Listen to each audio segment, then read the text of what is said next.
Chapter 47 Training to Cope. Naruto sat beside a bed, gently stroking the hair of a little nine-tailed fox girl. After the events several hours ago, in which Azazel activated the Dragon Gate with the help of Tannen and Valley but only summoned 8 pawn pieces, everyone had gone their separate ways. He didn't know where anyone else was or what they were doing in that moment. As the youngest and most impressionable person present, he had decided to help Kuno get some sleep. The events of the past few days had frightened her. As he sat on the bed, many thoughts raced through his mind. Visions of the past flashed before him. He tried his best to banish them, but they were insipid and refused to leave him be. Self-recrimination filled his body as he thought about all the things he could have done to prevent what happened from happening. Eyes, you damn fool. Just as he was about to remove his hand from Kuno's head, the door to the bedroom opened and a familiar redhead walked in. Rias, he greeted in a soft whisper. The young woman stopped before the bed, glanced at what Naruto was doing, and then continued until she was standing right next to him. Naruto turned back to Kuno. The little fox girl whimpered a bit, but as he stroked her ear with the tenderness of an older brother, she quieted down. I am always amazed by how much kids love you, Rias said after a few moments. I think it's just certain kids. Naruto smiled and shrugged. Kuno is a good child. I don't think I get along with some other random brat. Maybe not. Rias didn't look like she agreed, but Naruto decided not to comment. How's Akano? She is unresponsive, Rias admitted with a sigh. She tugged at a lock of red hair. I have been caring for her ever since Aiza's pawn pieces were summoned, but she hasn't said a single word the entire time. I only barely managed to make her eat. Naruto nodded noncommittally. She loves him. Of course she loves him. Rias wore an irritated frown, but he knew it wasn't aimed at him. That idiot girl is so self-deprecating that she refused to be true to herself right until the bitter end. I think she wanted to punish herself for treating Aiz like a toy when their relationship first started. But it was only now, after Aiz disappeared from her life, that I think she really understood how much he meant to her. Like Rias, Naruto had been aware of the turbulent relationship between Akano and Issei, though he hadn't gotten himself involved. He believed romantic drama needed to be solved by the two engaged in the drama. Other people getting involved often caused more harm than good. Yet even though Akano had broken up with Issei, the boy had stubbornly remained faithful to her. He had even gone so far as to put his dreams of being a harem king on hold until he could convince Akano to enter their relationship again. How is Asia? He asked at last. She cried herself to sleep, Rias admitted. That girl loves Aiz more than anyone. She was incredibly distraught. I don't know if she will be able to recover from this. Xenovia is with her right now. Asia was perhaps the purest among them and the one who was hurt the easiest. It didn't surprise Naruto that she was the most vulnerable. However, he also believed she would be okay. That girl had a hidden strength to her that most people didn't recognize. Of course, it wouldn't hurt for him to check up on her when he could. Naruto studied Kuno for a moment before retracting his hand. The girl didn't stir, which meant he could finally turn around to face Rias. The redhead looked worse for wear. Her eyes had bags under them, and her shoulders were slumped.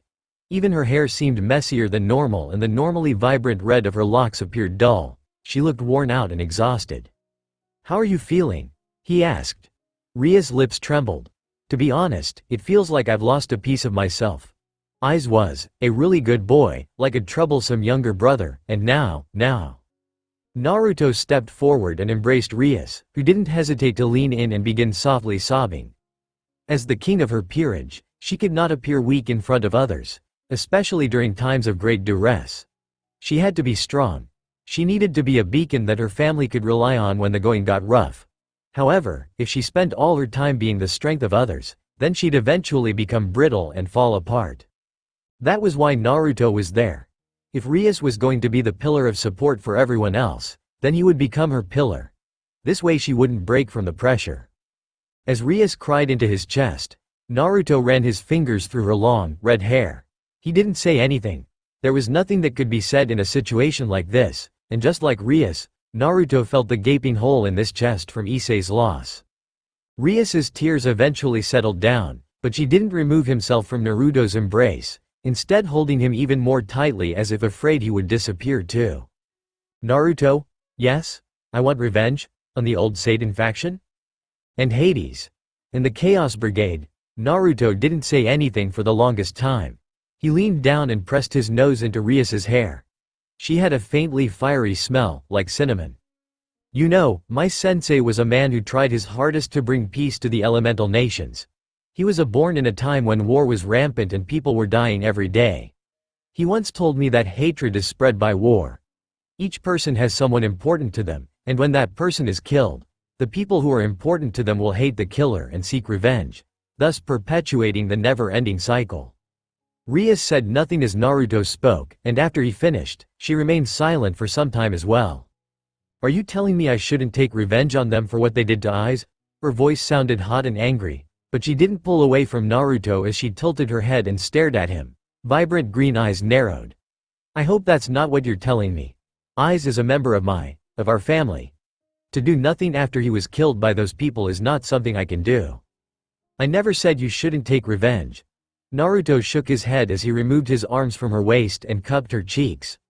I'm saying you shouldn't let the desire consume you. The Chaos Brigade needs to be removed anyway. So long as they exist, peace will never be achieved. And also, he trailed off, took a deep breath, and sighed. For as much as I believe in Jiraiya's dream, I do not think I can forgive these people like I forgave Nagato when he killed Sensei. Back then, when Naruto confronted Nagato, he had decided not to get revenge, but the reason was because he understood. He and Nagato were both Jiraiya's students. Both of them had sought peace, though their methods had vastly differed. Naruto understood Nagato, as a student of Jiraiya, as someone who suffered, and he understood why Nagato had turned into the man he became. Naruto could not understand the Chaos Brigade. Those people do not want peace. They wish to cause destruction and mayhem. Even if they hadn't killed Aiz, I could never forgive people like that. A vicious look flashed across his eyes before he dismissed the hatred in his heart. He focused back on Rias as she stared at him with those gorgeous turquoise eyes and stroked her cheeks. However, while I plan on destroying the Chaos Brigade, I think it's important that we don't forget why we're doing this. To create peace, Rias said. Naruto nodded. Aiz was also fighting for that reason, so we need to raise the banner of peace even more now. He paused. Of course, there is nothing wrong with getting revenge either. Like I said, these people do not deserve our mercy. Yes, you are right, of course.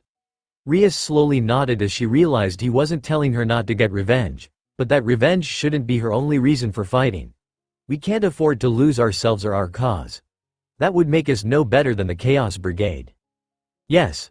What would I do without you? Rias asked with a smile. Maybe you'd be dating Aiz instead of me, Naruto joked. Despite the sharp pain his words must have caused, Rias smiled a little, shook her head, and then leaned on her tiptoes and pressed her lips to his. Naruto welcomed the inviting sensation of Rias's mouth. The softness of her lips was something he cherished. He pressed his mouth to hers and deepened their kiss for a moment, though he reluctantly pulled back when Kuno began stirring. I think we should get out of here, Naruto said at last. Rias looked from Kuno to him. I think you're right. They quietly left the bedroom. As Naruto shut the door behind him, he found Rias looking at him. What are you going to do now? Asked Rias. I need to speak with Revel, Naruto said. You heard about her brother, right? Ah. Yes, I did. Rias gave him a sad smile. You should definitely talk to her.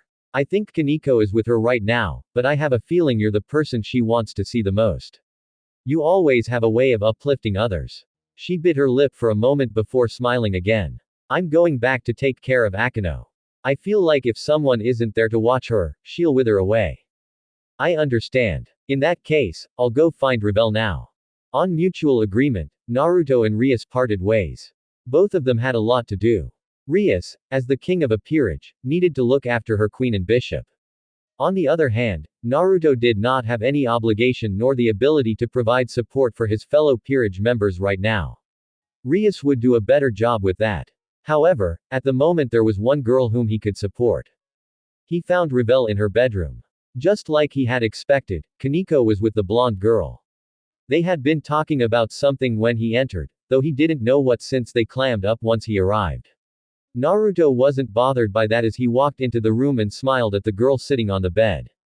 Kaneko, would you mind letting me speak to Revel alone for a moment? Yeah, sure. Kaneko stood up and stretched her arms above her head. Her body twisted like a cat. I'll give you two some time alone. Don't do anything I wouldn't do.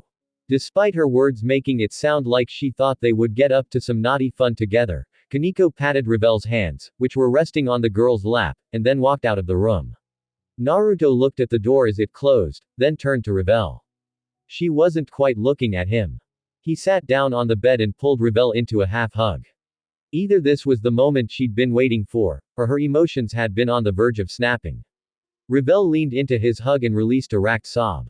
However, she didn't cry like Rias had done. She merely sniffled and let out a few tears. My brother was always arrogant, Revel finally said something. She scooted over a little so she could snuggle under Naruto's embrace. He always believed in the superiority of our clan. I can't really blame him for that since he was able to use our clan's abilities to conquer the rating games. However, even though he was always arrogant, he also had a strong sense of duty toward his family and believed in tradition. Naruto wasn't sure what to say since he didn't have a favorable impression of Riser Phoenix, who had tried to force Rias into a marriage she didn't want, but he said nothing. Revel knew her brother better than him. I think the reason Riser joined the Chaos Brigade is because of his shattered pride, Revel said at last. Maybe if it was the Securite he lost to, he would have been able to overcome this hurdle, but the one who defeated him was you. At the time, you had no name in the underworld. You weren't famous like the Red Dragon Emperor, and you didn't have any powerful backing behind you. You were just Rias Grimori's servant. Had you been a normal servant, someone like you would have never been able to lay a finger on Riser. She paused when he tightened his arm around her. I think, the Chaos Brigade appeared to him when he was at his most vulnerable and convinced him to join them.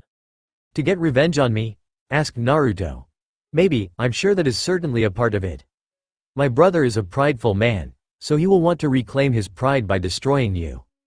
Do you think he can? No, I don't. It doesn't matter what he does, you're too strong for him to defeat. Naruto didn't say anything in regards to her assessment of him. Instead, he said, what do you want to do about him? Revel said nothing at first. She bit her lip and furrowed her brow, thinking deeply about the issue before replying. Naruto imagined she was creating strategies in her head to deal with Riser and trying to figure out which one had the highest chance of success. I want to bring my brother back, Revel said at last. I want to show him the error of his ways and convince him to come back home, but I know I'm not strong enough to do this right now. She looked up at Naruto. I think I need to go back home and speak with my parents. You probably don't know this, but my mom was once a top-rated king in the rating games. Also, my oldest brother is a powerful plane in the rating games as well. He was ranked in the top 10 at one point. Both of them are very powerful. I think, I'm going to ask my oldest brother to train me in how to use my Phoenix powers, and I want to ask my mom to train me in strategy. I need to become stronger than I am now. After Revel finished speaking, Naruto said, if you plan on returning to the underworld, I'd like to go with you. You do? Revel looked startled. I haven't really had the chance to meet your parents yet.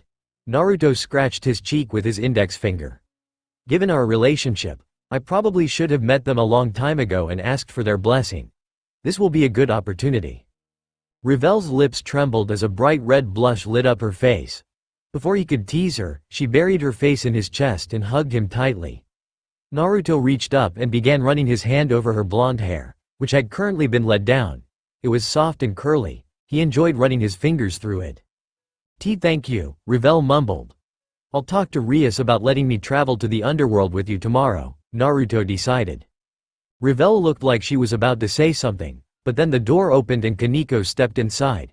She stared at the two with her bright golden eyes. Given that she literally came in just as they were deciding to take a trip to the underworld, Naruto had a strong feeling she'd been eavesdropping in on their conversation this whole time. You two are not going anywhere without me, Kaneko declared. Revel frowned, but then she sighed. I guess you can come too, stupid cat. I don't need your permission to come, useless grilled chicken. Don't call me that, devil ninja.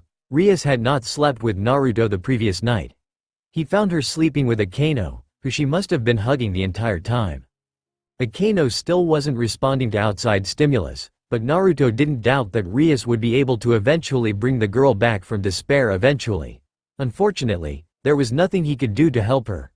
They were friendly, but he and Akeno really didn't have much of a relationship since he spent most of his time with Rias, Kaneko, Ravel, Irina, and Rosweiss. Ravel and Rias cooked everyone breakfast that morning. Valley and his group were still present since Valley was suffering from Samael's curse. It had been decided they would let the group take up residence there while they recovered. During breakfast, Naruto brought up the issue regarding Ravel. "You wish to travel to the underworld with Ravel and Kaneko?" Rias frowned as she looked between the three of them. "Ravel wants to receive training from her mother and oldest brother," Naruto said, shrugging. "I also really should meet with her father and get his blessing." "I can see why you'd want to do that," Rias mused. "Considering you've been sleeping with Ravel, you really should get Lord Phoenix's blessing."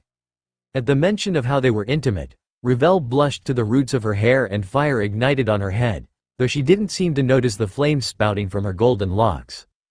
Rias and Ravel had prepared a lot of food that morning: pancakes, French toast, muffins, and oatmeal with chopped almonds and blueberries sat on the dining room table.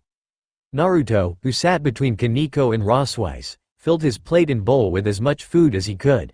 He hadn't been able to eat much with all those missions going on, and as the scent of food filled his nose, his stomach gurgled loudly as if to remind him of this fact. As they were eating, LeFay suddenly raised her hand and caused everyone's attention to turn to her. "If you are going to the underworld, then would you mind forming a pact with me before that? I think it would be a good idea if we did that sooner rather than later." "Oh, yeah, I guess that would be a good idea," Naruto said with a nod. Ravel frowned at Naruto.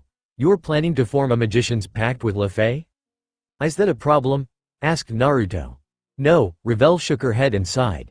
"It's no problem, but you really should tell people when you're going to do these things. Don't just agree to something without bringing it to us first." By "this," Naruto assumed she meant the women he was in a relationship with.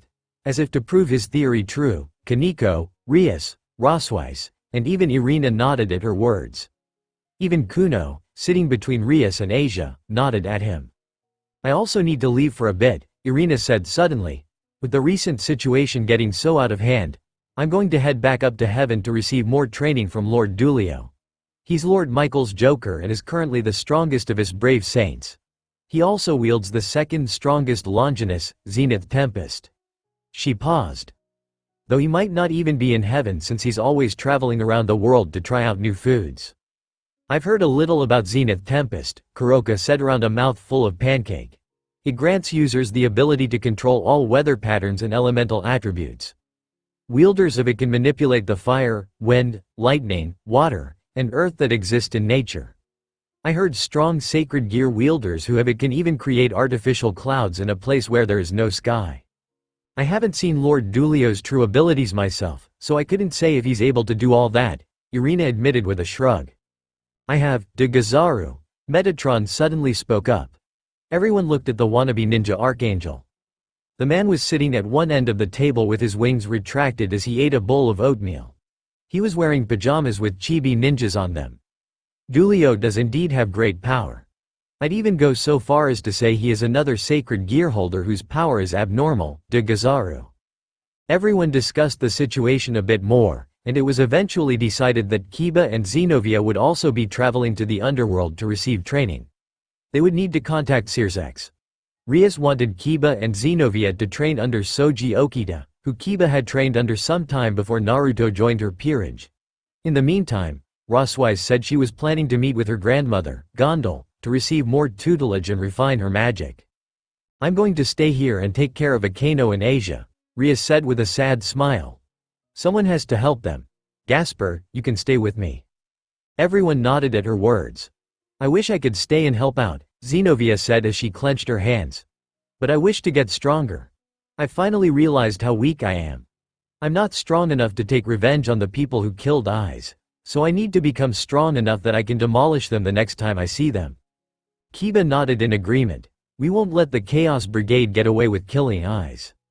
"No," Rias's eyes narrowed as a strange sense of danger radiated from her. "We won't."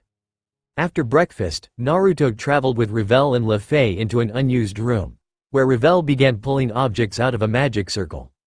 Naruto hadn't known this until much later, but apparently there were magic circles used to store items in. They were like a miniature version of the magic used in raiding games to create alternate dimensions. Ravel pulled out a document, an animal's plate, and several candles that were going to be used for the ritual.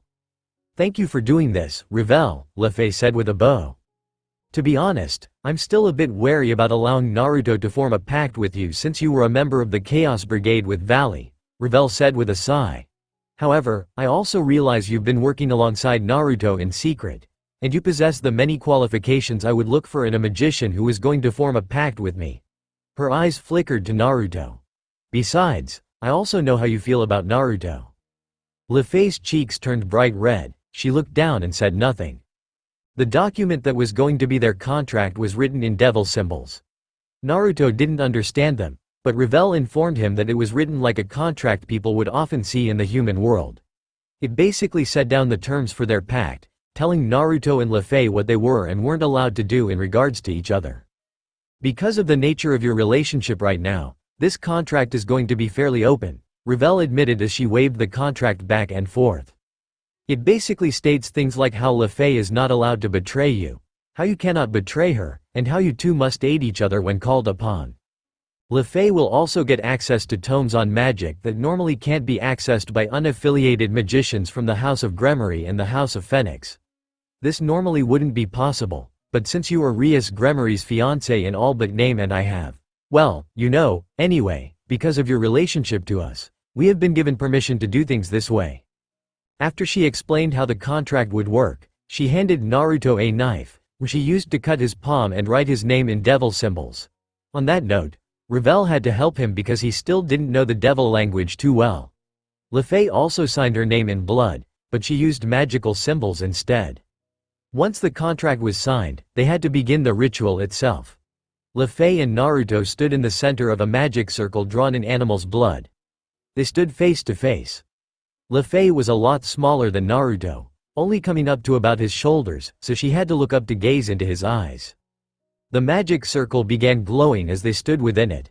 "In the name of LeFay Pendragon, I shall make a wish to the fairy of Rias Gremory, Naruto Uzumaki."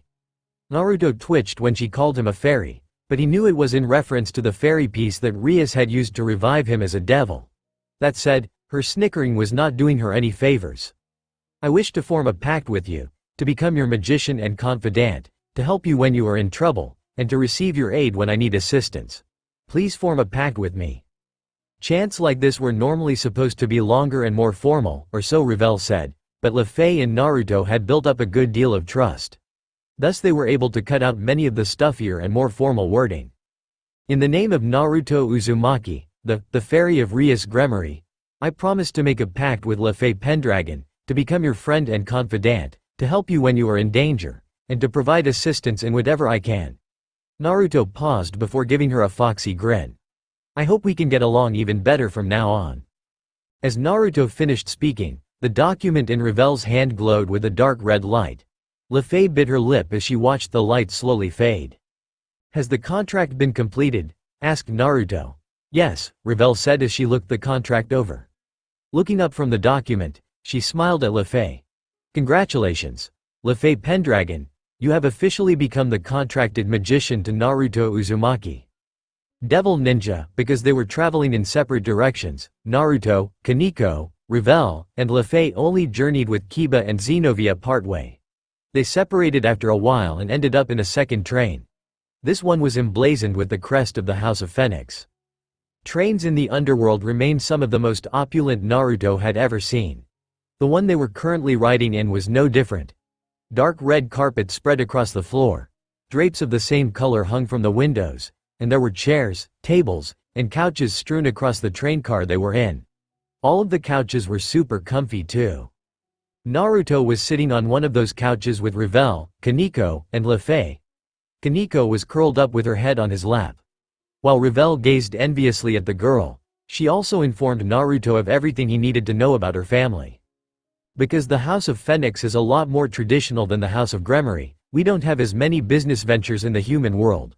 But thanks to our Phoenix Tears, our house is still a lot more powerful than the House of Gremory, at least financially," Ravel said. "The House of Phoenix has an immense amount of wealth since our Phoenix Tears sell for such a high price. I think the current market for them is something like $22,000 US for a single vial of tears." Naruto didn't know what US dollars was in yen, but he did know that was a lot of money. Is that why Riser always acted like an arrogant prick? Asked Kaneko, who hadn't opened her eyes at all. Naruto winced at the mention of Riser Phoenix, but Revel seemed to take the white-haired girl's crass words in stride. Perhaps that is one reason, but I don't think that's the only reason, Revel said. If it was, then eldest brother Ruvel would have been just as arrogant as Riser. More than likely, Riser's attitude is partly because he is the youngest among my three brothers.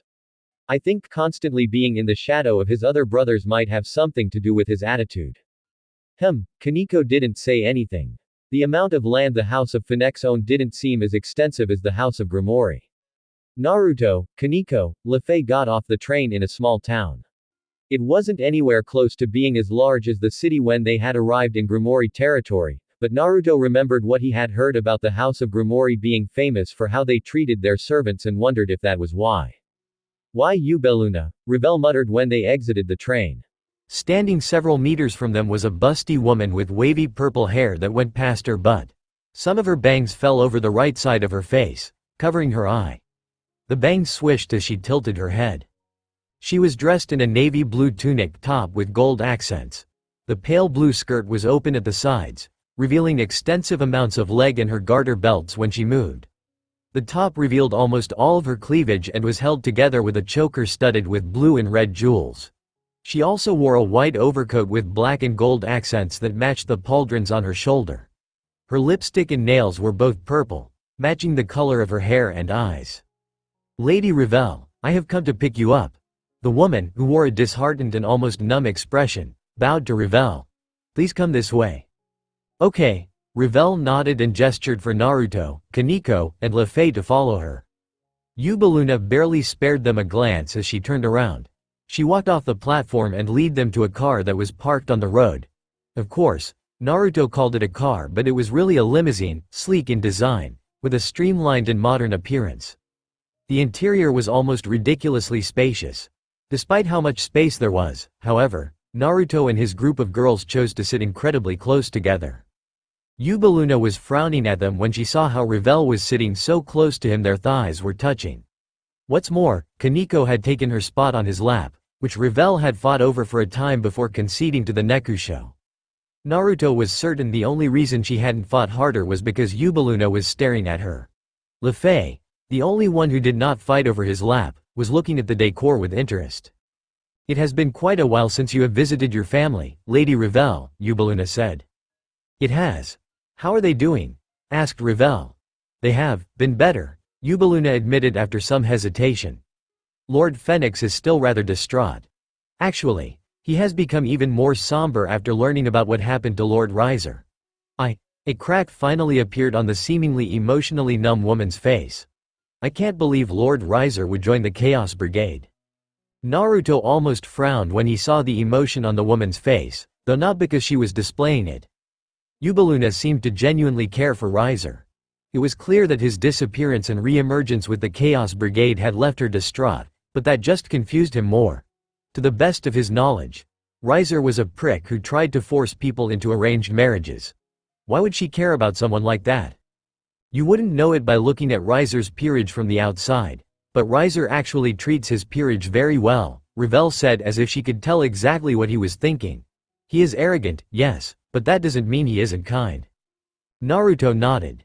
He still had trouble believing it, but he believed Revel. She wasn't the kind of person who would lie to him. Can I ask what prompted Lady Revel's return? Asked Ubeluna. I need to speak Mother and Ruvel, Revel said, a determined glint entering her eyes. I want them to train me so I can get stronger. Ubeluna's eyes suddenly widened. She stared at Revel for a little bit longer, then relaxed as an unusual gleam entered her eyes. It was the first emotion Naruto had seen outside of sorrow on her face. You plan on bringing Lord Riser back? She asked. Yes. Ubeluna didn't say anything, but the expression on her face said enough. The rest of the ride was mostly spent in silence. Naruto needed to shift every so often when Kaneko's small butt rubbed against him, but he had become quite good at masking his arousal. It wasn't long before they reached the Phoenix family's large castle, which looked even bigger and more grandiose than the Grimoire family's mansion. There was a main building with a taller structure in the background, surrounded by multiple towers with flames protruding around and at the top of each structure. The front tower possessed a phoenix emblem embedded into it. Meanwhile, there were leafless trees with tiny flames sprouting from the tips located all over the grounds.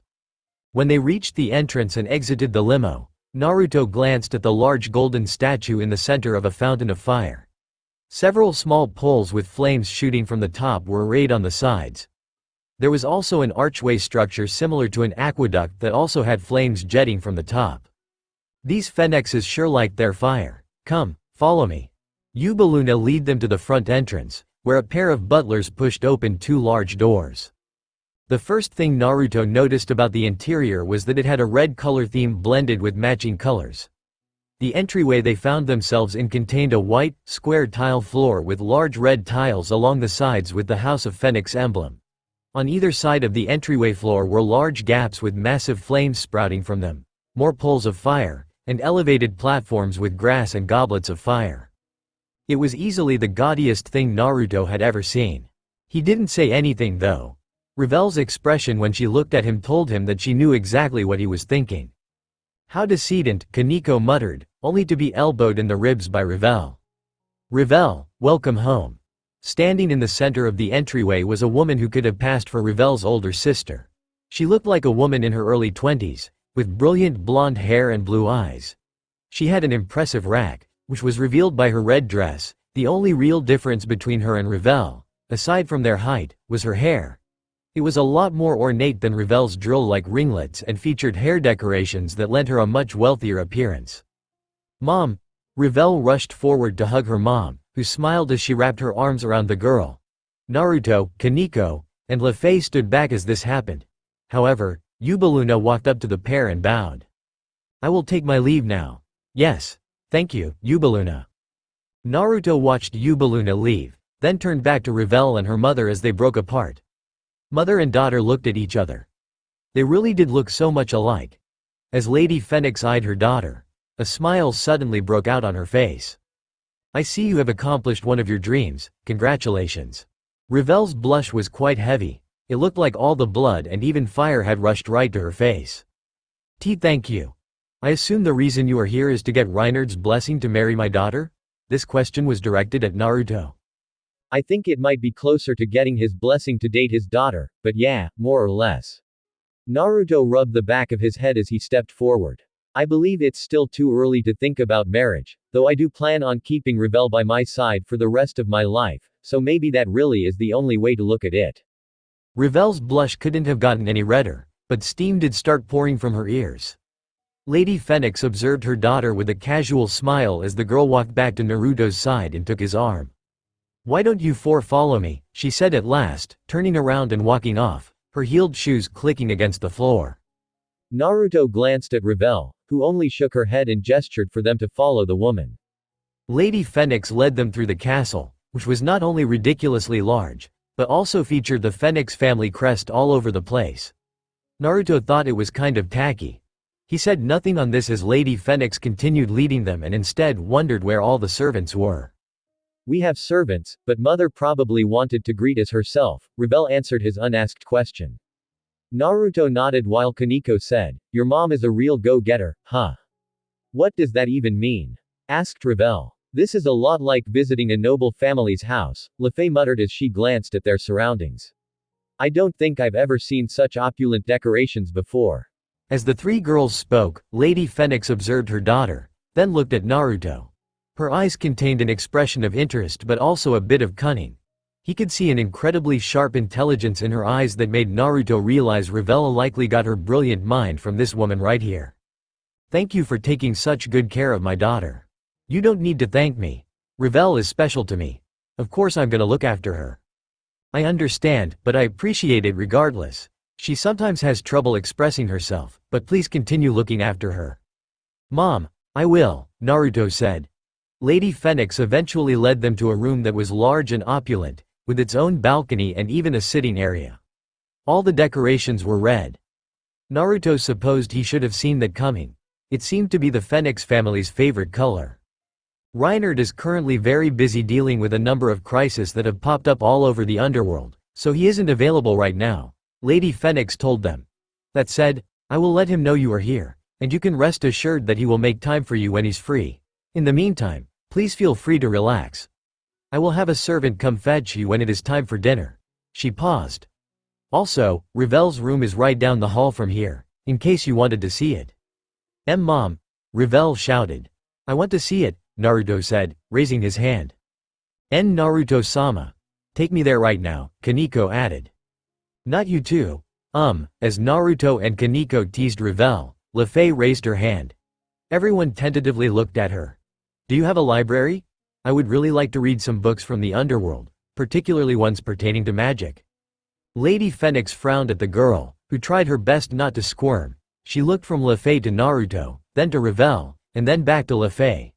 After several seconds, she finally seemed to realize something. You are Lord Naruto's contracted magician, aren't you? Why yes, ma'am. A vibrant gleam entered Lady Phoenix's eyes as she glanced at Naruto, who really had to wonder what this woman was thinking. The beautiful older woman smiled a second later. You're just full of surprises, Lord Naruto. First Lady Rias Gremory, then my daughter, and now a highly talented mage. You have built quite the harem. Lefei and Revel looked like steamed lobsters. On the other hand, Kaneko was pouting. He is also dating me, Ophis, and a Valkyrie named Rosweiss. Lady Phoenix looked at Kaneko. She blinked several times. Ophis? As in the Ouroboros dragon? She looked back at Naruto. You're dating the infinite dragon god? More or less, Naruto admitted. Lady Phoenix took a deep breath, released it, and then giggled a little. Unfathomable indeed. In either event, I will have a servant lead you to the library, young magician. Thank you, Lefei said. Lady Phoenix smiled at her before leaving the group alone. Once she left, Revel pulled a tea set from her personal magic circle and directed all of them to the table on the balcony where they had some tea and relaxed for a little while. A servant came about 15 minutes later and escorted Lefei to the library. While Lefei went to the library, Naruto and Kaneko managed to bully Revel into showing them her room. Revel's room was big, but that didn't surprise Naruto anymore. Her bedroom was decorated with a mixture of varying shades of red that ranged from dark crimson to light pink. Her bed was in the middle of the room instead of in a corner or against a wall. She had no posters or anything like that. However, she did have several bookshelves full of books. There were also a number of shelves with tea sets. So, this is my room and hey, don't just jump on my bed. Revel whirled on Kaneko as the catgirl went over to the large bed in the center of the room and belly flopped on it. Perhaps it was in her nature as a cat, but Kaneko completely ignored Revel as she crawled all over the blonde girl's bed. This, of course, caused Revel no end of frustration, and it wasn't long before she was trying her hardest to get the other girl off the bed. Get off my bed. Nope. Off, don't wanna. Grr. Naruto watched as the two girls wrestled on Revel's bed, readjusting his pants just a bit. Seeing the two girls bust to bust was quite the sight. He didn't know if Kaneko was doing this on purpose, but he could also see their panties. Both of them were wearing skirts that day, which meant their panty-clad crotches were exposed. Revel was wearing a set of racy black underwear, while Kaneko had simple cotton panties. Naruto could see their pussy lips outlined by the fabric.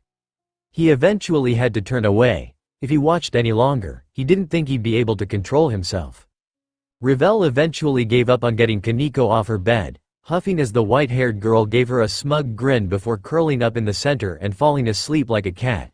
She glared at Kaneko. However, there was no heat in her gaze. Eventually climbing off the bed, Revel made her way to Naruto, who was wandering around her room and studying everyone. He glanced at the girl as she stopped beside him. So, what do you think of my room? I mean, it's very you, he said at last. What does that even mean? Asked Revel. It means I like it. Naruto chuckled as he placed a hand on her head and began rubbing her hair. Revel pouted. I'm not Kaneko and Ophis, you know. Head pats don't work on me. I guess not. Naruto chuckled. Then, how about a kiss? A soft squeak escaped Revel's lips. She hurriedly looked away, though her eyes kept flickering over to him. I wouldn't mind that, she admitted. Naruto turned Revel's head so she was facing him again, leaned down, and pressed their lips together. Several soft squeaking noises emerged from Revel's mouth. They were muffled by his own. As the kiss continued, Revel placed her hands on his chest and gripped his clothing. He, on the other hand, let his hands travel down until they were resting on her hips. Naruto only meant their kiss to be soft and quick, but the moment their lips touched, he found himself wanting more. He pushed Revel backward until her back was resting against the wall. Revel gasped as her crotch came into contact with the hardness he'd been trying to ignore. The moment her mouth opened, he slipped his tongue inside, moving past her lips, her teeth, and rubbing it against her tongue. A loud, nasally moan slipped out of her mouth as Naruto placed a hand underneath one of her thighs and lifted it. Revel didn't seem to need any more incentive than that. She hooked her leg around his hips and ground her pelvis against him. All the blood went from Naruto's brain straight to his second brain. Another moan escaped Revel when his erection, still contained in his pants, rubbed against her panties.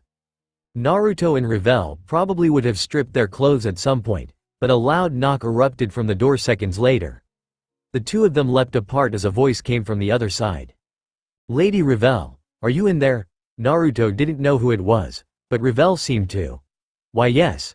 I'm in here. Did you need something?" The door opened and a maid walked in just as Revel was trying to straighten her disarrayed hair and Naruto fixed his pants. She paused when she noticed their actions. Her eyes traveled from Revel to Naruto, then down to Naruto's pants. The maid blushed, but she continued speaking despite her obvious embarrassed. "I apologize for interrupting you, but, dinner is ready. Lord and Lady Phoenix are both waiting for you." "Oh, thank you. We will be right down," Revel said. The young maid nodded and scurried out of the room, much to Revel's embarrassment. Naruto was not quite as embarrassed as her. He went over to the bed and woke Kaneko from her catnap. Kaneko stretched her lithe body out, which did nothing good for Naruto's currently aroused state, but the Nekusho fortunately didn't try anything, and all three of them soon left the room. The maid was waiting for them just outside the door. She blushed when she met their gaze, but then quickly bowed and asked them to follow her. They were led into a large dining hall with a table that Naruto felt was far too big.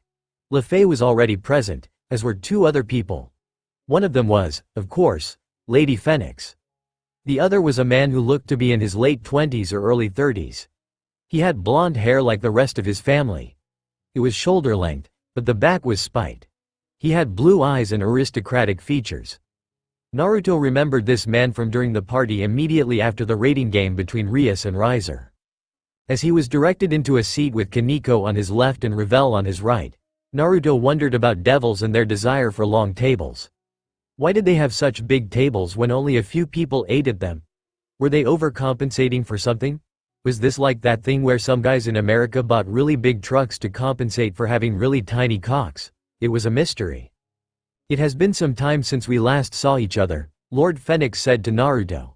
"I don't believe you and I have spoken since the party after Riser's rating game with Rias Gremory. I trust you have been well?"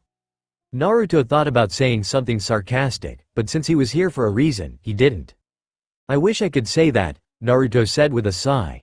"But a lot has happened recently that has kept me from being what you would call, well." Lord Phoenix nodded. "I have heard about what happened with regards to Issei Hyodo. You and the rest of the House of Gremory have my condolences. It is never easy losing someone you care about." So this man knew what happened? That wasn't too surprising. At this point, Naruto was sure Searzex and Azazel had informed most of the higher-ups about the loss of Issei, which was actually a major blow to their overall fighting strength. After all, Issei was the Securite. Losing a Longinus wielder was serious. Several maids soon came into the dining room, pushing carts of food. Dinner came in 7 courses. The first course was small bite-sized servings of toast with toppings like cheese and a variety of spreads. It was served with champagne, which Naruto actually found himself enjoying. After that was an entree dish of beef carpaccio, followed by a fish course garnished with vegetables and lime sorbet to cleanse the palate. The main course was an elaborate poultry dish. Several seasonal vegetables were served on the side. There were 3 more courses after that. The salad course, the cheese course, and finally, a dessert course. The dessert, a beautifully decorated and rich chocolate mousse, was probably Naruto's favorite. That said, he wished they had served ramen. That was all he really needed. After dinner, which had light conversation that didn't touch on any serious topics, Lord Phoenix rested his hands on the table. I understand that you and my daughter have entered into a relationship, he said. We have, Naruto admitted. I do wish you would have asked me first. Despite saying this, Lord Phoenix wore a smile as he glanced at his daughter. But I understand that my daughter's entire reason in leaving the underworld for the human world was to be with you. I expected this day would come. Lord Phoenix leaned back in his seat as a maid poured freshly brewed coffee into his cup. Fortunately for you, I greatly respect and admire you for all of your accomplishments. You may feel free to court my daughter. Thank you, Naruto said, only slightly stunned by how easy this was. He didn't even need to do anything. Naruto had been expecting to jump through hoops of fire. Are you surprised by how easy it is to gain my blessing? Lord Phoenix smiled. You shouldn't be. I have spoken with Lord Gremory and Searsex about you many times, and I like to think I also understand my daughter's feelings. You are a good man, and she loves you very much. Why wouldn't I want my daughter to be with someone who makes her happy? That does make sense, Naruto said before a grin split his face. I always knew you were a good guy. Yes, well, I have learned a lot since Risers defeated your hands, the man admitted. Saying all that, I am sure there is another reason you four have come here, yes? Lord Phoenix said. There is. Naruto nodded before turning to Revel. Taking a deep breath, Revel looked at her parents. I'm sure you've heard about what happened with Riser, that he's joined the Chaos Brigade. We have, Lord Phoenix admitted with sorrowful eyes. Never in my wildest imagination would I have suspected he would do something like this. Riser has always been willful and full of pride, but he was always loyal and supportive of his family. Revel nodded and continued. I'm going to bring Riser back, but I can't do that as I am right now. I need to get stronger. That is why I wanted to ask Mother if she would teach me strategy, and also, I'd like to have Ruvel train me in how to use my Phoenix powers better. Lord and Lady Phoenix looked startled. They glanced at each other, then looked back at Revel, who was gazing at them with determined eyes. Several seconds passed before they both smiled. It appears letting you travel to the human world was indeed a good idea, Lord Phoenix said at last. I will contact Ruvel and ask him to return home. He is currently on the front lines, helping fight against the Chaos Brigade. While we wait for Ruvel to return, I will begin teaching you more strategy, Lady Phoenix said with a gleam in her eyes. Naruto felt a shiver run down his spine. I hope you are prepared. Revel paled but nodded. I'm ready. Good, Lady Phoenix purred. Revel gulped. Devil Ninja. Once Lady Phoenix agreed to teach Revel strategy, Naruto found himself with a lot of free time on his hands. Revel was constantly busy training either her mind or her powers. Kaneko, having refused to let herself be beaten by the blonde girl, began training alongside her. She mostly trained her body instead of her mind. However, Naruto knew that she and Revel often spent hours sparring both each other and Revel's oldest brother, Ruvel. They would often come to bed so tired they fell asleep the moment their heads hit the pillow. Because Naruto couldn't train right now, his training had reached something of a roadblock thanks to Yami. He spent most of his time wandering the Phoenix family's castle. Sometimes he would be called to Lord Phoenix's private study for a game of chess. That said, Lord Phoenix was an incredibly busy man and did not have time to really sit down with him. Fortunately, there was one other person who was not training like mad to become stronger. The magic system used by humans is categorized into two major types: Western magic and Eastern magic. Lefei explained to Naruto as they sat within the library. Western magic is a system of spells and magical knowledge founded in Europe, while Eastern magic is a system of sorcery that originates from Asia. I'm not sure if you know this, but magic used by humans originates from knowledge of the devil's demonic power and miracles from the gods of different religions. The library was a vast room with 3 stories and so many aisles of books that it made Naruto's head spin. He'd never been the kind of guy who could crack out a book and study, so being surrounded by so much study materials left him a little daunted. Just being in this place was giving him a headache. Fortunately, he had a cute magician partner to look at. She was pretty enough that he could ignore the pressure from all that paper. You already know a good deal about devil magic, right? She asked. Naruto nodded. Roswise has been teaching me a lot, so along with devil magic, I also know about Norse magic and even the formation and creation of magic circles, but I am still a beginner. Roswise is a great magician, so I'm not surprised you know about the creation of magic circles. LeFay paused for a moment. You may have already heard this before, but demonic power is the power of using your imagination to create something. If you can think it up, you can make it happen. On the other hand, magic is the knowledge to control equations. It's very scientific and mathematical, unlike demonic power. For example, LeFay stood up from her chair, grabbed the staff that was leaning against the table, and held it in front of her. She muttered something under her breath. A magic circle appeared, and then a small flame burst into existence. It was not very big. However, Naruto watched as the flame flickered several times before turning to LeFay. I know that oxygen acts as an oxidizer. It supports the process of combustion. I also know that hydrogen is a highly flammable gas. If I ignite the hydrogen by creating a strong heat with magic, I will get a flame, and if I add oxygen, I will get an even bigger flames, and possibly an explosion. As she spoke, the flame grew bigger, until it was nearly 4 times the size it was originally. It also turned bright blue instead of orange. Naruto leaned back as the sweltering heat blasted him in the face. Sweat was released from his skin by the intense heat. However, it soon vanished as LeFay released the flame. Magic is all about knowing how the fundamental laws of our world work and utilizing that knowledge to create magical formulas, LeFay finished. If I do X, then Y will happen. Once you have the theory down, you can create magic using a complex magic circle like the ones devils and gods use. Naruto nodded as LeFay finished her explanation. This was stuff Rosswise had already told him, but it was good to hear it again anyway. He still wasn't very knowledgeable about magic. This was like a refresher course for him. Have you found any good books on magic here? He asked. I found several, now wearing a massive smile on her face. LeFay waved her wand in several directions, which caused a number of books to fly off the shelves and landed on the table they were sitting at. Each book was massive. He didn't know how many pages they were. However, the leather-bound tomes were so large that each one was about 2 times thicker than his head. Just looking at one of them made him sick, never mind all 6 she'd summoned. It's not surprising, but as a clan who have the powers of an immortal phoenix, all of their magic is fire and wind-based, LeFay said. They have a number of interesting spell ideas that I believe I can incorporate into my current list of spells. I still have to find a place to test them, though. Because of the nature of spell creation, it can be fairly destructive, so I don't want to practice in a place where I might accidentally blow something up. LeFay spent nearly half an hour discussing some of the fire and wind spells she'd already recreated based on the knowledge acquired from these books. There were quite a few. He'd always known that LeFay was kind of a genius magician, but hearing her go on about theories and whatnot really drove that point home. He was curious to know who was a better magician, Rosswise or LeFay. The only problem LeFay was having appeared to be getting in practice to test her spells. However, Naruto had an easy solution for that. If that is all you need, we can ask Lady or Lord Phoenix to create a separate dimension for you to use, Naruto said. LeFay's eyes sparkled. Will you really? Sure. In fact, let's go ask them right now, Naruto said, standing up and holding out his hand.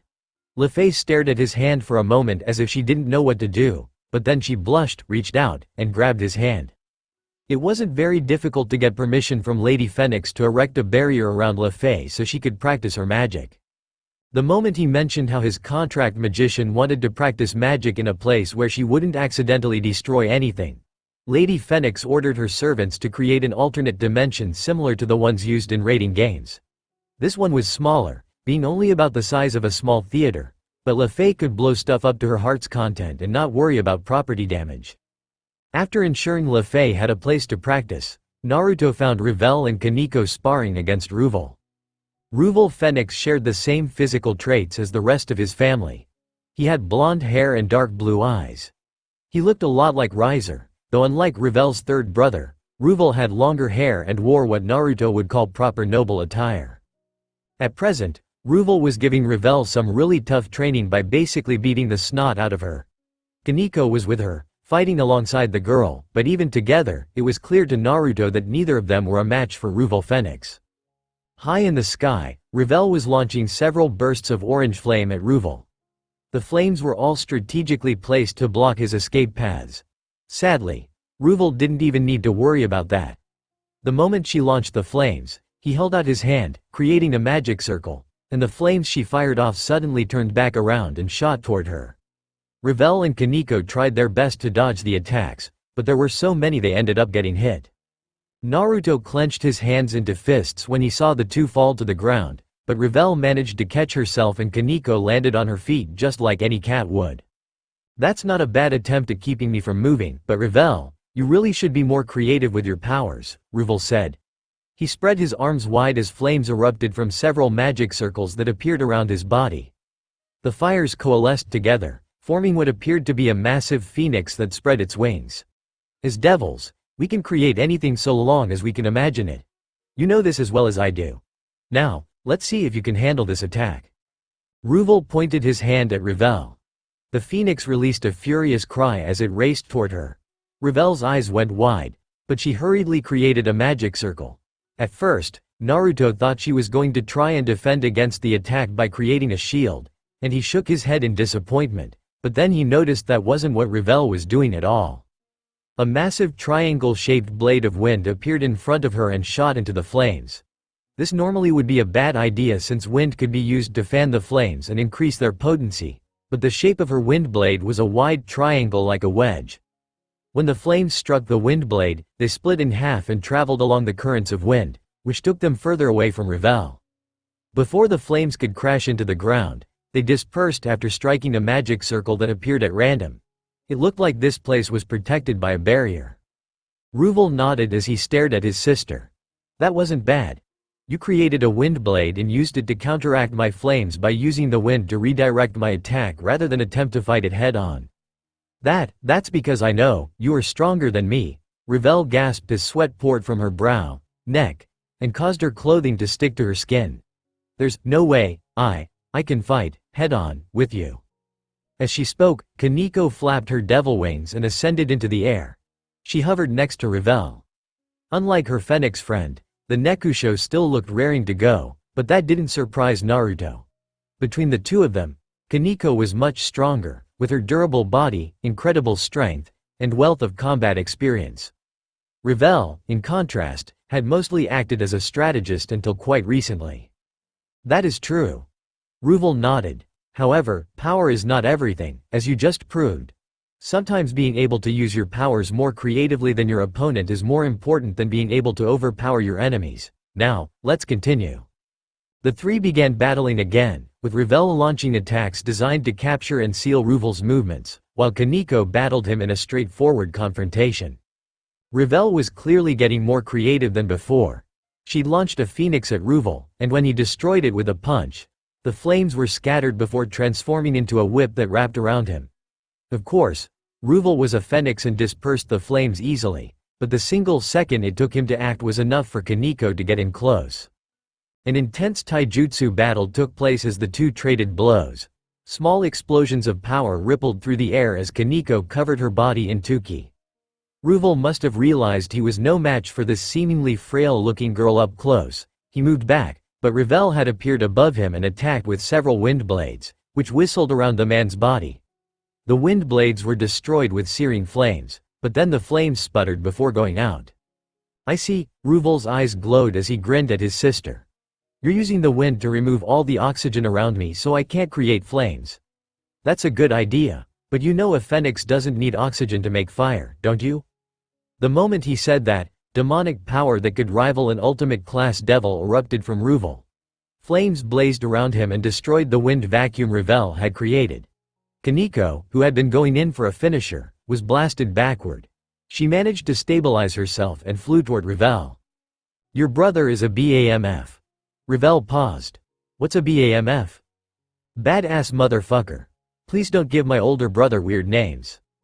What do we do now? Revel bit her lip and thought for a moment, but it was clear from how Revel blasted toward them that he was not going to give the girl time to create a strategy. As the battle continued, Naruto walked over to a nearby gazebo. Lady Phoenix was sitting there, drinking some tea and eating scones as she watched the fight. She smiled when Naruto came up to her. I take it Ms. Pendragon is practicing her magic? She asked. She is. Naruto sat down on the bench across from Lady Phoenix when the woman gestured for him. Thank you again for letting her study your magic. You didn't have to do that. Lady Phoenix smiled as she shook her head. Think nothing of it. You're the man who my daughter has chosen to be her husband, And I can tell you make her very happy. What kind of mother would I be if I did not help such a man when he requests it? Naruto rubbed the back of his head, but he couldn't think of anything to say in response to her words. How is Revel's training going? Asked Naruto. It is going well. Lady Phoenix glanced at the battle happening overhead, then smiled and looked back at him. Revel is working harder than I have ever seen her work, and she is learning at a rapid pace. Her control over fire and wind are increasing daily. Her ability to create strategies also seems to have become razor sharp like a blade, though some of her new strategies are incredibly reckless. She gazed at Naruto with an amused smile, as if he was somehow the cause for her daughter's newfound recklessness, which caused him to cough and look away. Lady Phoenix giggled a little at his response. Meanwhile, a maid came up and poured Naruto some tea. He didn't know what kind of tea, though he did recognize that it wasn't the traditional green tea the Japanese liked to drink. It had a much more fiery scent and taste as well. He thought he detected cinnamon mixed in. It is an interesting new trend among the younger generation of devils, Lady Phoenix continued. What is? Asked Naruto. Training to get stronger, Lady Phoenix said. Devils are unique in that the older they get, the more their powers grow. This is especially true of pureblood devils like Rias Gremory and Revel. They don't actually need to train to get stronger. Simply living will cause their strength to increase. However, neither of those two seem content with this anymore. They're training hard to increase their powers. Naruto nodded as he realized what she was getting at. I think it's because of the current situation with the Chaos Brigade. Many of our enemies are stronger than they are. They might be able to grow stronger the older they get, but that will take too long. Given how many dangerous situations we have found ourselves in, we'd probably die if we relied on time to grow stronger. This is very true. Lady Phoenix sighed as she set her teacup down. Our current circumstances are not ideal. The world is in chaos thanks to the Chaos Brigade, and my Revel has found herself stuck in the middle of it. She gave Naruto a reassuring smile when she noticed how he winced. Do not feel bad. Revel decided on her own that she wanted to help you. It was the first willful decision she has ever made, and I am very proud of her for choosing her own path like this. That said, I do worry for her. Please make sure you take good care of my daughter. You don't need to worry about that, Naruto said earnestly. I love Revel. Of course I'm going to take care of her. That's good to hear, Lady Phoenix said. The battle above them ended about half an hour later when Revel and Kaneko exhausted themselves. Naruto learned from Lady Phoenix that Ruvel was close to being promoted to an ultimate class devil. Not only did he have a lot of combat experience, but his power was on a level far above that of Revel or Kaneko. He was likely around the same level of power as Kuroka or maybe even Valley, though he was nowhere near the power of a Mao like Seraphal Leviathan or Searzek's wife, Graphia. Naruto, Revel said when she and Kaneko descended toward the gazebo. Hey, you did a great job during your spar. Naruto smiled at the pair. You're both getting a lot stronger. Thank you, Revel mumbled with a blush. On the other hand, Kaneko marched right up to Naruto and took a seat on his lap. Before he even had a chance to say anything, she grabbed his hands and placed them on her head, letting him know exactly what she wanted. You did a great job too, Kaneko, he praised, rubbing her head. Kaneko closed her eyes and purred. You shouldn't just go stealing that spot for yourself, Revel mumbled with a glare. It's not stealing. This is my spot, Kaneko said. I claimed it a long time ago. Since when? Since I marked Naruto's lap with my scent. When did you do that? As the two girls bickered, Ruvel descended from the sky and walked into the gazebo. He greeted his mother with a smile and a kiss on the cheek, then looked at Naruto, currently being fought over by Kaneko and Revel. He gave his fellow blonde an amused smile.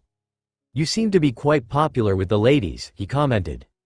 I know many people who think that would be a compliment, but I sometimes wonder if being popular is as great as it's cracked up to be. Naruto glanced at Revel and Kaneko, who were still fighting, before he pushed them both off his lap and placed them on either side of the bench. They looked ready to complain, but he pulled them close to keep that from happening. I suppose it depends on whether or not you appreciate having women fight over you. Ruvel sat down next to Lady Phoenix as the maid came up to the table again and poured him, Revel, and Kaneko some tea. I usually don't, Naruto admitted with a shrug before changing the subject. How would you rate Revel's improvement these past few days? I'd say Revel is getting a lot stronger, Ruvel said. Her demonic power hasn't increased by much, but her ability to use her powers have improved dramatically. Of course, she still won't be a match for Riser on her own. As an older Phoenix, Riser simply has too much power at his disposal. However, if she continues to improve at the rate she has, I believe Revel will be able to force our brother into a stalemate. Riser is powerful, but his attacks lack creativity.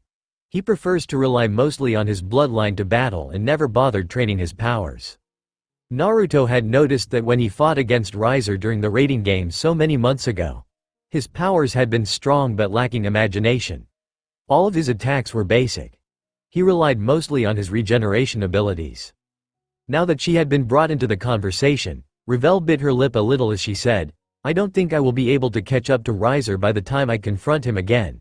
It's simply too difficult to increase my power in such a short amount of time, but that's why I'm having Mother also help me with strategy.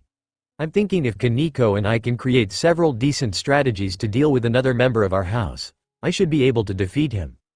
So you are planning to battle against him using teamwork? Asked Lady Phoenix. Revel nodded. When Riser left, he didn't bring along his peerage, which means he will be battling alone. On my own, I might not be able to beat him, but if Kaneko teams up with me, there's a chance we can win. We'll kick his ass, Kaneko added. It is nice to see that you have made such a good friend, Lady Phoenix replied to their words with a smile.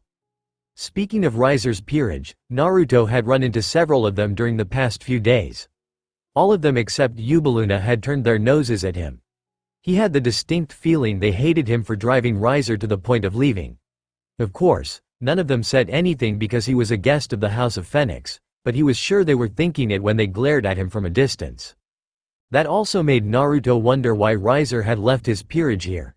Given his character, Naruto didn't think Riser would leave his harem to go off on his own. He seemed more like the type who would use his peerage to reach whatever goals he had. When he asked about this, Ruvel was the one who answered. I believe Riser left them here to protect them. The heir to the House of Phoenix stroked his chin. By joining the Chaos Brigade, he has made himself an enemy of the underworld. I think he knows that the path he's taking could lead to his death, and so perhaps, subconsciously, he decided not to bring his harem with him so they could avoid being implicated in his crime. That didn't sound like the Riser he knew, but Naruto would also admit he didn't know Riser that well. He had only met the man a few times in the past, after all. The conversation continued, with Revel discussing strategies for dealing with Riser, most of which involved using her powers to redirect his flames while Kaneko pounded him. This strategy seemed to be one Kaneko was fond of. She pounded her fists together as if eager to try out her friend's idea. After resting for a bit, Lady Phoenix took Revel with her to a secluded part of the castle. It seemed it was now time for Revel to begin learning strategy again. Naruto had no idea what went on during this time since it was all done in seclusion. That said, he couldn't lie and say he wasn't looking forward to seeing what sort of strategies Revel would come up with as a result of this training. Since Kaneko was mostly done with training now, Naruto spent his time with her. Perhaps it was because she was working hard fighting against Ruvel, but the Nekusho didn't seem to really want to do anything. She would have Naruto sit with her in the Phoenix family's gardens. The white-haired girl would simply rest her head on Naruto's lap and have him stroke her hair and ears as she drifted to sleep. Naruto must have also drifted off at some point. He woke up when several twigs snapped. Opening his eyes, he looked over to find Lord and Lady Phoenix, Revel, and Ruvel traveling toward him. He was about to greet them with a smile when he noticed the expressions on their faces.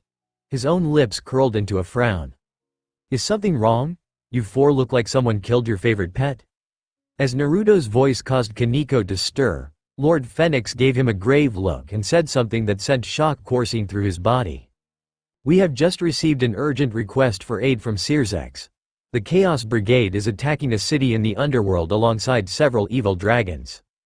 Evil Dragon Chapter 48 Evil Dragon. Because they were in an emergency situation, Lady Phoenix had decided to transport them directly to the battlefield with teleportation magic. Something that normally was not allowed within the underworld unless you were a noble, one of the 4 great Satans, or had special permission. It was apparently a strictly regulated power, which explained why they traveled via train whenever they were in the underworld. A large magic circle had been drawn onto the stone floor of an unused room. It was complex, But Naruto was growing used to seeing such complicated circles. Roswise had been teaching him a lot, and Lefay had taught him even more. He, Kaneko, Lefay Pendragon, and Revel were standing in the middle of this magic circle. Lady and Lord Phoenix were standing outside of it along with Revel's oldest brother, Ruvel. It looks like the Chaos Brigade is launching an attack on several cities at once, Lady Phoenix said to them. Rias Gremory and the other members of her peerage have already been mobilized and are defending one of the cities in the Citri territory. We have been requested to mobilize our forces and travel toward the Agaras territory. There are currently a number of our forces already there, and they are doing what they can to evacuate the citizens, but evacuations take time. Your jobs will be to help defend the citizens until the evacuation is complete. Her expression grave, Lady Phoenix looked at Revel. Please take care of yourself. If you get overwhelmed, do not hesitate to retreat. Do not worry, Mother, Revel said. We will be fine.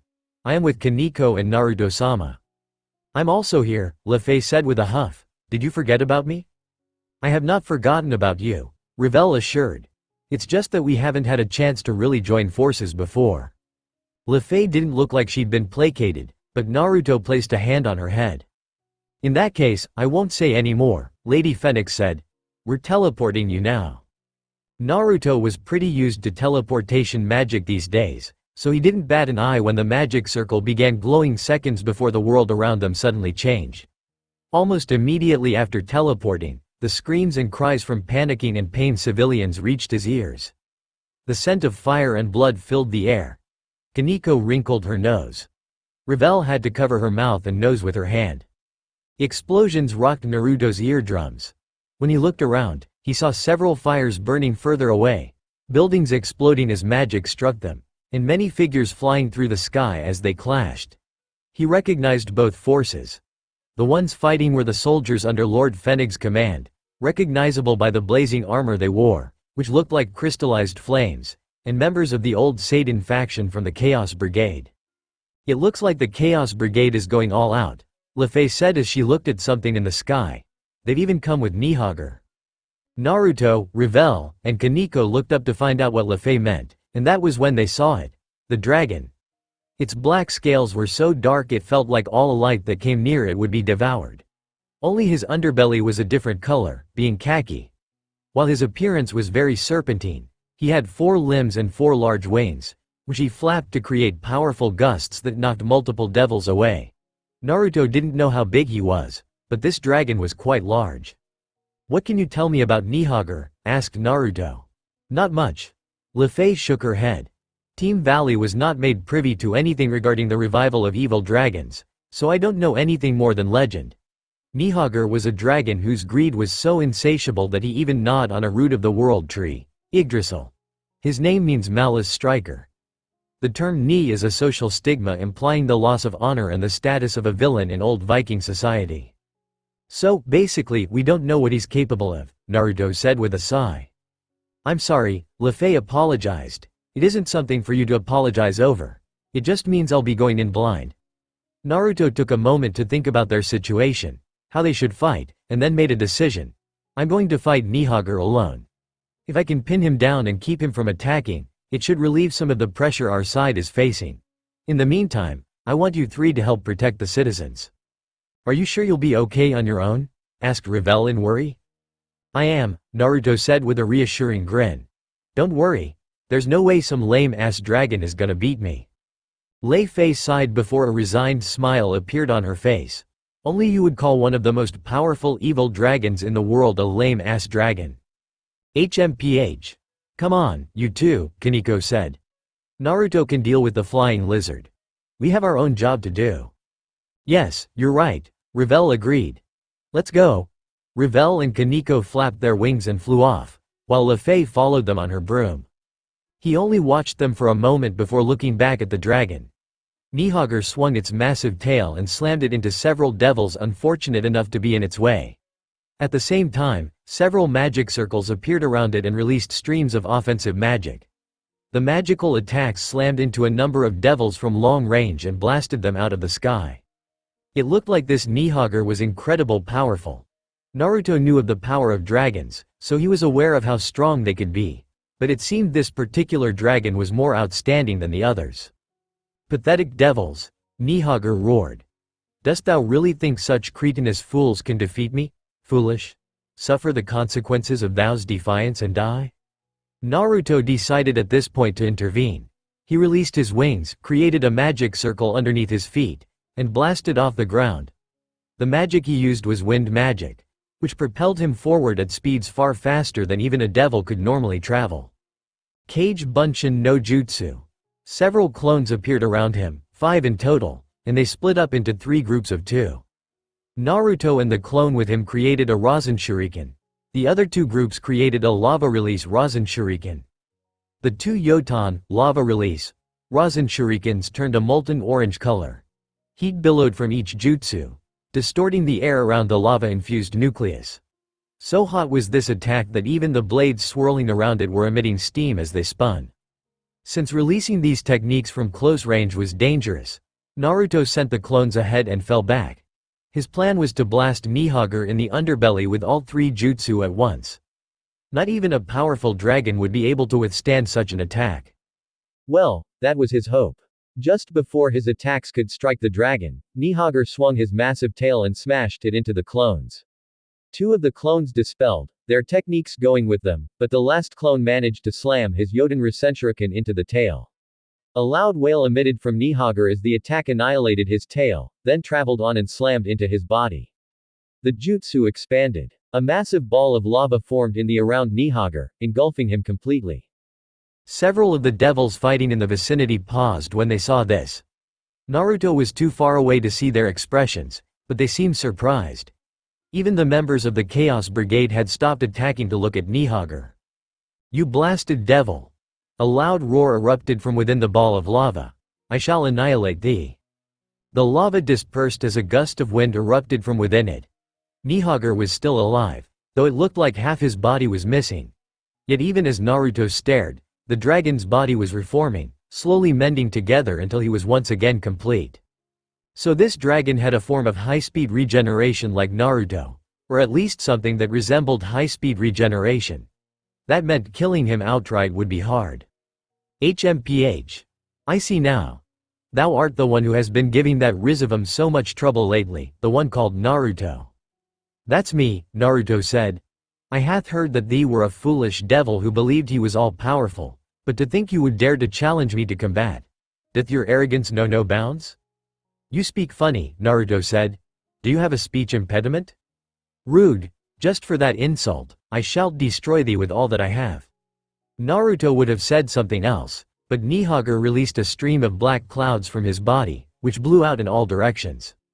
The black cloud didn't seem like much. Naruto at first thought it was a smokescreen of some kind. But then one of the devils nearby had the misfortune of being engulfed by the cloud. A pained wail like someone screaming at the top of their lungs echoed from within the cloud. Naruto couldn't quite see what was going on, but then the devil emerged, nearly all the flesh from his body burned off. Now understanding that this black cloud was some kind of corrosive substance, Naruto decided not to try and fight it head-on. He flew backwards, creating several magic circles in conjunction with a number of hand seals. Naruto unleashed a powerful burst of wind and tried to disperse the miasma, though all his attack ended up doing was shifting the black cloud to another area. It looked like this stuff was far too thick to forcibly disperse. Naruto created another clone and helped it create a Yotan Rasen Shuriken. He sent the clone toward the black cloud.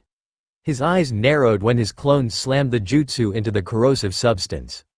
His attack sliced straight through the cloud, then erupted somewhere in the center of this black formation.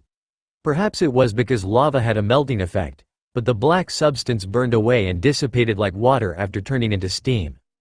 That stuff Nihagr can release looks like miasma, Kurama said. It's basically just incredibly toxic fumes that are so strong they can burn away a person's body. Using lava to burn it up was a good idea. Thanks, Naruto said. Thou art quite the troublesome foe, but I am not finished yet. Nihagr released another loud roar as she swung his tail. Naruto moved back to avoid the attack, but then several magic circles appeared behind him and fired numerous magical attacks, which he was only able to dodge thanks to his quick reflexes. Naruto swerved around each attack. They passed him by a hair's breadth. Some of them came so close that he could feel his body boiling.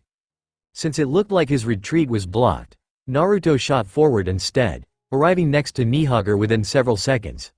Spinning his body around, Naruto created a magic circle on his heel. Then he created a Rasengan on his heel as well. The feet were the hardest place to channel chakra, but Naruto had become quite adept at it. The Rasengan formed with ease. Naruto slammed it down on Nihage's back, then unleashed his wind magic, which caused the Rasengan to shoot forward, drill into Nihage's scales, break through them, and punch a hole clean through the massive dragon's body. Just like Naruto expected, Nihage did not go down from this, and the hole that went from his back and out his chest healed up within a few seconds. "Thou art no ordinary devil," Nihage rumbled. "I can see now why the other members of the Chaos Brigade holdeth thee in such high regard. Thou art a dangerous foe. I shall take great pleasure in destroying thee." "Do you know how many bad guys say that?" asked Naruto. "That line right there is like the ultimate bad guy cliché. It's also a flag. The moment the villain talks about how he's going to destroy the hero is the moment he's lost. I have no idea what thou art talking about. Quit your inane babble and be destroyed." At that moment, what appeared to be over 1,000 magic circles appeared around Nihage and Naruto. All of them were Norse magic circles, which made sense as Nihage was supposedly a dragon from Norse mythology. As he stared at the magic circles, Naruto cracked his knuckles. "You ready, Kurama?" "I am." "Then let's get this party started." A stream of incredibly strong magic was unleashed. Hundreds of different types of magic soared through the air and slammed into Naruto, detonating with a power that caused every nearby battle to stop. In the center of this explosion of magical energy, Naruto transformed into a combination of Kurama mode and Six Paths Sage mode. 10 truth-seeking balls appeared around him, combined, and transformed into a barrier that protected him from the attack. When the explosion of magic diminished, the barrier peeled back and Naruto stared at the surprised Nihage with a goofy grin on his face. "That was some attack, but it's nowhere near good enough to defeat me." Naruto pointed at the dragon and struck a victorious pose.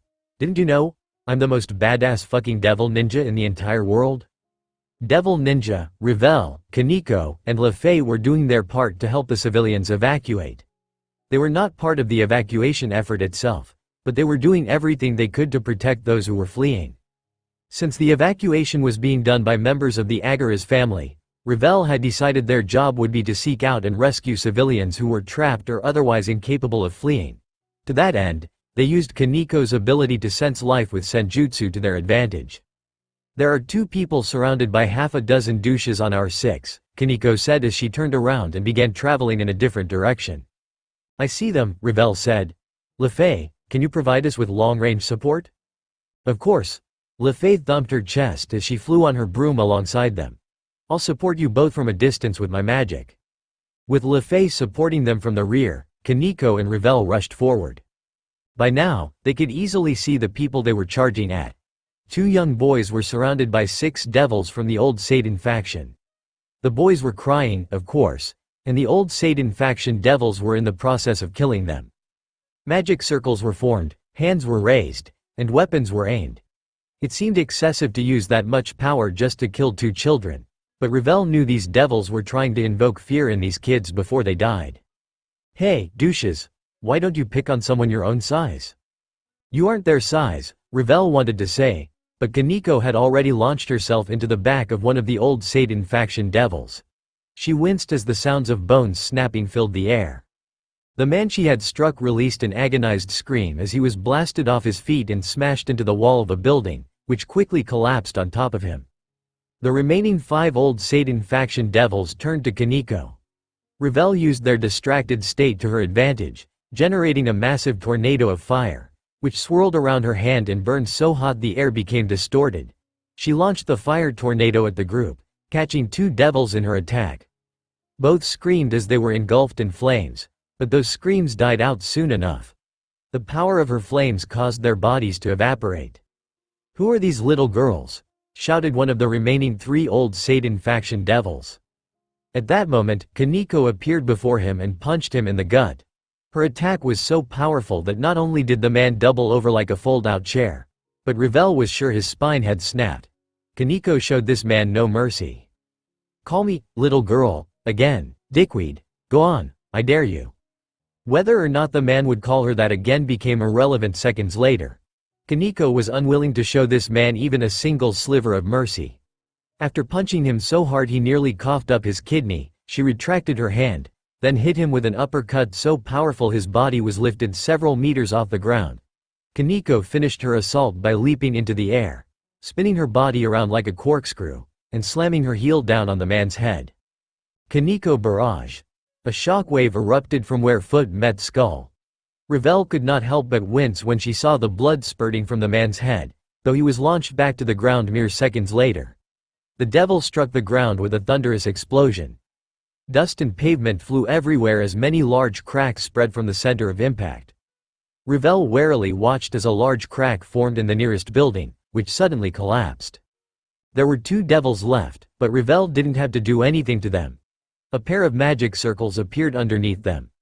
Seconds after they fully formed, strands of fire erupted from the magic circles and wrapped tightly around both devils. What the hell kind of magic is this? One of them shouted in shock. Him. Le Fay quietly laughed as she thrust out her chest and looked her nose down at the 2. This is my new original magic. I created it based on the information I acquired from the Phoenix family's library. Isn't it great? With a wave of her staff, Le Fay channeled magic into her spells, which caused the flames to become even more intense. Ravel became shocked when the flames suddenly turned blue. She was a phoenix, a being of fire, yet even she could feel the heat from these flames. Even from over a meter away, the fire made her break out in sweat. What kind of flames are these? She asked with a whisper. She didn't think she'd been very loud, but Le Fay seemed to have heard her.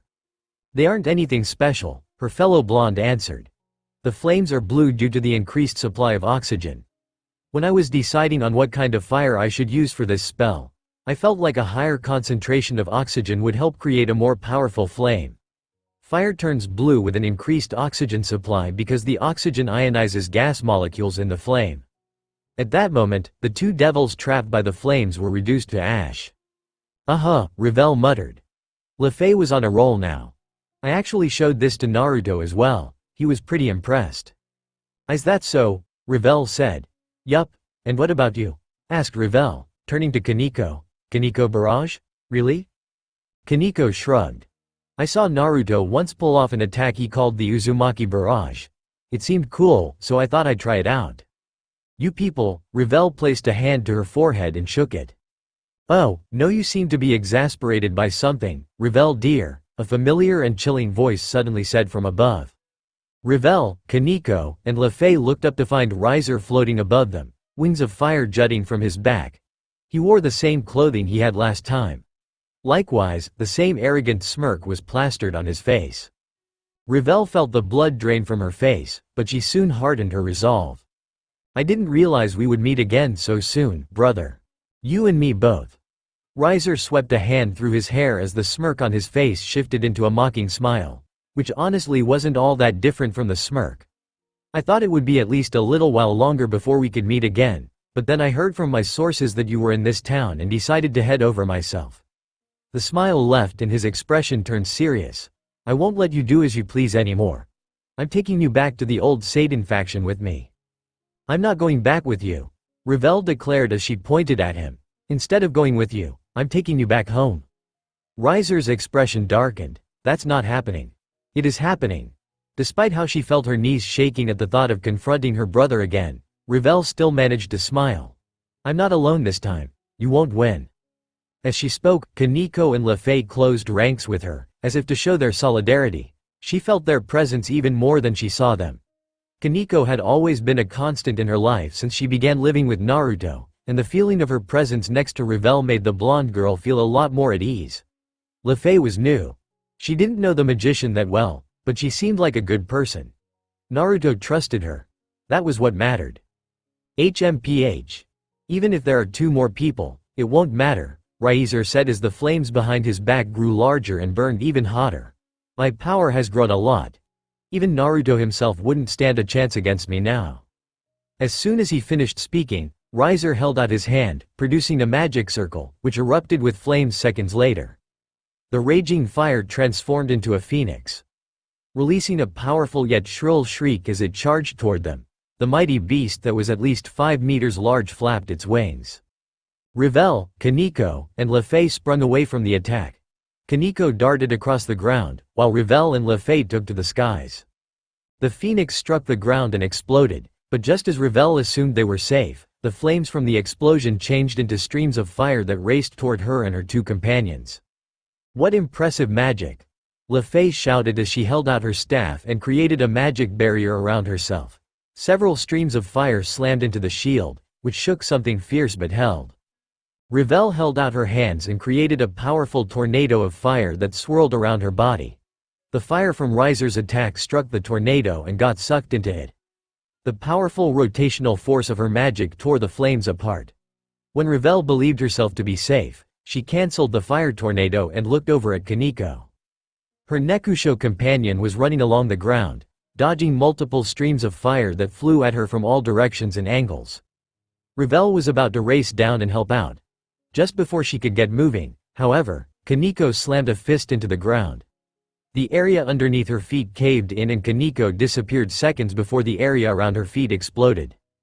"Ha ha ha." Riser threw his head back and laughed. "That's one down, now I just need to deal with you too." Revel bit her lip as she looked at the sea of flames down below. She believed Kaneko was alive, that her friend hadn't been hit by that attack, but that didn't mean she wasn't worried. What if she wasn't alive? What if she had been hit? She could be injured, on the verge of death. The very thought made her body quiver with fear and worry. Revel shook her head, thinking like this wasn't going to help her. "Revel, let's use combination magic," LeFay suddenly shouted. Okay." Revel and LeFay flew toward each other. Now standing shoulder to shoulder, the two created one magic circle each. Revel's was, of course, the magic circle of her family, the House of Phoenix. On the other hand, it looked like LeFay was using a type of fairy magic. Revel couldn't tell what the spell was, but she could sense the wind flowing through the magic circle. "What's this? I hadn't realized you knew how to use combination magic, Revel. It seems you've grown," Riser said, though he didn't sound concerned. "I have grown," Revel declared.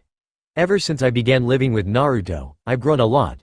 And now you'll get to see how much stronger I've become." Revel's magic fired first, an explosion of intense flames that spewed from the magic circle like a torrent. They charged into LeFay's magic circle, which activated and created an intense wind, feeding the flames and making them even more powerful. The flames turned blue, then white as they turned into a fierce tornado that shot toward the now surprised Riser. Riser flew out of the way to dodge the attack, which was so hot it burned the very atmosphere. A smug smile twisted his lips after he dodged. Revel narrowed her eyes and willed the flames to curve around.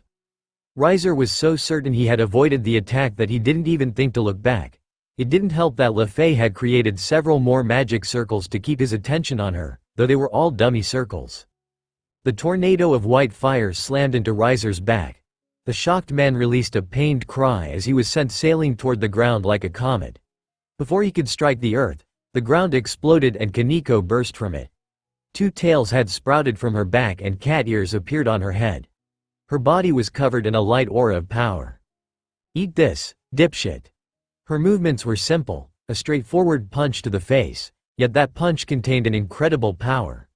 Riser's face indented as Kaneko slammed her tiny fist into his cheekbones. He couldn't even scream because his jaw had shattered. The flames behind his back dispersed as he spun through the air.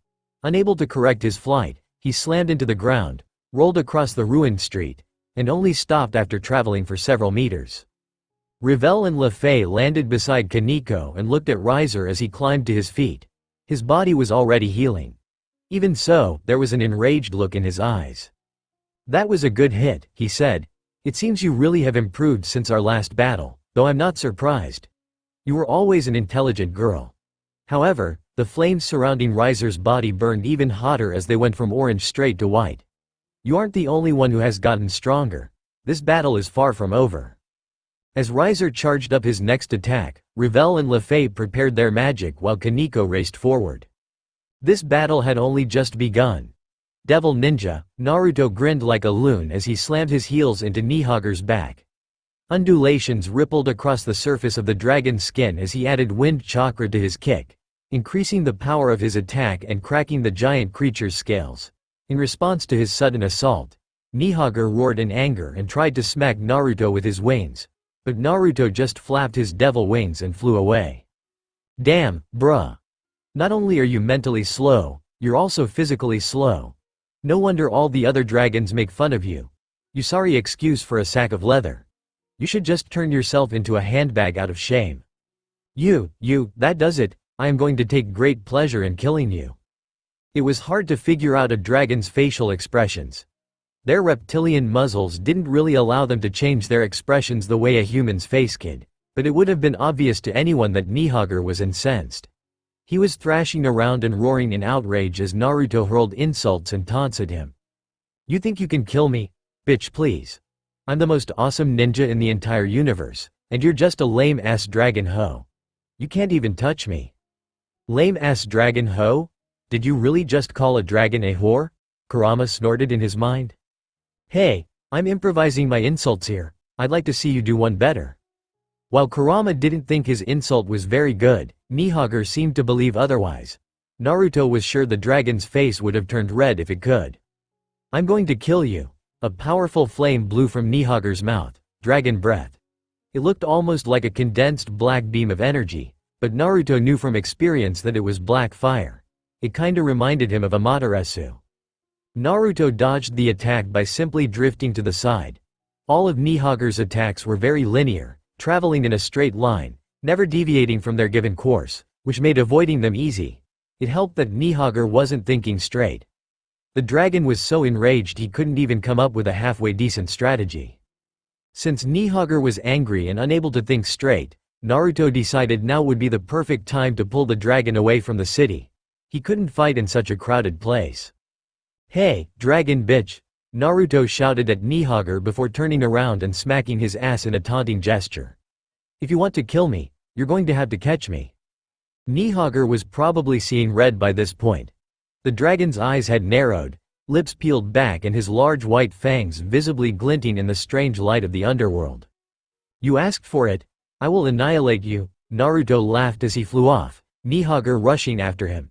To increase his speed, Naruto channeled wind chakra to his wings and feet, creating a tornado beneath his feet to propel him forward. He needed to get far enough away from the city that he could unleash an attack powerful enough to destroy Nihage in a single blow. I think you might have done too good a job at angering him, Naruto. Why do you say that? He's catching up. What? Naruto shouted out loud as he turned his head and looked behind him to see that, indeed, Nihage was right behind him and getting ready to try and smash Naruto with one of his massive claws. Oh shit. Naruto changed the angle he was blasting out wind chakra and swerved to the side, avoiding the incoming claw, which rent the air. He had always been told that dragons had a lot of power. Of course, he knew this to be true as well, but in that moment, as a massive hurricane of force winds slammed into him, he truly understood what people meant. Dragons were fucking strong. Holy shit. Gritting his teeth, Naruto descended toward the ground. He used his truth-seeking balls to protect himself from Nihage's magic attacks and avoided his physical attacks with aerial maneuvers. Aside from the floating island, most of the Agara's land was composed of mountains and valleys. Naruto tried to use the mountainous region to his advantage, swerving around massive geographical landmasses jutting from the ground, disappearing into valleys filled with trees, and hiding out in the hopes of catching a break. None of it worked. Nihage rammed straight through the mountains with his massive body, blasting them all to chunks. He burned the trees in the valleys with his black flames. It didn't matter where Naruto tried to hide, for Nihage seemed to have locked onto him through some means Naruto couldn't discern. In short, he couldn't run. Well, damn. What should we do now? Naruto flew into the sky. Nihage followed him. The giant mass of muscles and scales unleashed so many powerful attacks the very sky became filled with magic. Naruto created hundreds of shadow clones and made liberal use of the replacement technique to keep himself from being hit. Why are you asking me? Wasn't the original plan to reverse summon me? It was, but I can't do that if I can't even catch a break. And whose fault is that? Not mine. Denial is such an ugly emotion. While Naruto was talking to Kurama, Nihage was getting increasingly angry, as displayed by how his attacks were becoming more numerous, more powerful, and more reckless. Hold still, you damn pest. The area around them had been completely destroyed. Mountains lay shattered, forests were burning, and massive craters at least 50 meters across covered much of the ground. Naruto really hoped the Agaras didn't need these places for anything. Well, I guess I can just try killing him normally. Naruto sighed as he slipped behind Nihage while the enraged dragon was busy killing his clones. He created another clone, had it create a Rasengan, and then added the wind element to create the Rasen Shuriken. The clone didn't need to be told what to do. The moment the Rasen Shuriken was in his hands, the Naruto clone shot forth, extended his hand, and slammed into Nihage. Another pained roar escaped the dragon's mouth as the wind chakra expanded, creating a sphere of influence. Within that sphere, millions of microscopic wind blades sliced into Nihage's skin, cutting his flesh. Even though this dragon was massive, the wind sphere encompassed his entire body. When the attack dispersed, Nihage fell down and struck the ground so hard the earth quaked. Blood gushed from wounds on his body. He looked like he might dead. In fact, Naruto hoped he was dead, though that hope was dashed when the creature's body healed and he stood back up. Stupid regeneration, Naruto grumbled. Now you know how your enemies must feel. Put a sock in it, Kurama. It seems I have truly underestimated thee, brat. I hath heard thee were strong, but I never expected thee to be this strong, Nihage said as he glared at Naruto. He seemed to have calmed down some. He was back to speaking in that weird dialect of his. Naruto made a big show of buffing his nails. Maybe you should have. I mean, I am the most powerful ninja ever. Even Metatron worships the ground I walk on. HMPH. I do not care about what some pathetic angel worships. However, I will admit that thee are a lot more powerful than I believed thee would be. But it doesn't matter how strong thou are. In the face of my overwhelming might, thee are but an insignificant worm. Says the worm crawling around on the ground, Naruto insulted. Why don't you say that after you've beaten me? Fine. Nihage gnashed his giant teeth together, prepared to die. Hundreds of thousands of magic circles appeared around Nihage. All of them were some form of dragon magic. Naruto didn't know what they did, but even he could feel the overwhelming magic power coming from these attacks. Any one of them could kill an ultimate class devil. Magic blasted from the magic circles and traveled toward Naruto, who quickly replaced himself with a clone and got the hell out of dodge. He moved quickly as the magic attacks exploded behind him. The power was so great that the force of the explosion slammed into Naruto while he was fleeing. Fortunately, he had accommodated for this and used the force to fly faster toward Nihage. Let's see how you deal with my Jishin Rasengan, Magnet Rasengan. The Jishin Rasengan was an attack Naruto had gained after inheriting the Rikudo Sennin's powers. By combining his Rasengan with Shukaku's Jishin to reinforce its suction power, he created a Rasengan that contained the beast's cursed seal markings. It didn't look like much. Compared to the Rasen Shuriken, this didn't look anywhere near as deadly. Naruto slammed the Jishin Rasengan into Nihage. The cursed seal markings within the Rasengan quickly spread across Nihage's body, binding the dragon as though they were chains. What is this? That's just to keep you still, Naruto said as he formed a cross-shaped hand seal. The real attack begins now. Kage Bunshin no Jutsu. Naruto created 8 clones, then held out his hand and created a Rasen Shuriken. He usually had a clone do the nature or shape manipulation, but this time, he did it himself. It took a bit more time, but that was what the Jishin Rasengan had been for. While he created a Rasen Shuriken, the clones each created a Rasen Shuriken of their own, but each one contained the properties of a different tailed beast. Here we go. Suck on this. Senpo. Cho Biju Rasen Shuriken, Sage Art. Super-tailed beast Rasen Shuriken. Once all of the jutsu were created, Naruto and his 8 clones hurled them at Nihage, who was still struggling on the ground. Each jutsu careened toward the massive dragon and struck hard. A series of huge explosions went up in the air. Naruto's clone dispelled as the real Naruto raised a hand to his face, covering it as the devastating detonations pushed against him. His eyes watered, though he continued to stare at the destruction his technique had unleashed. When the attack finally cleared, Naruto lowered his hand and looked at the massive crater that now scarred the ground. It was far bigger than the ones Nihage had created. This crater was at least 100 meters across.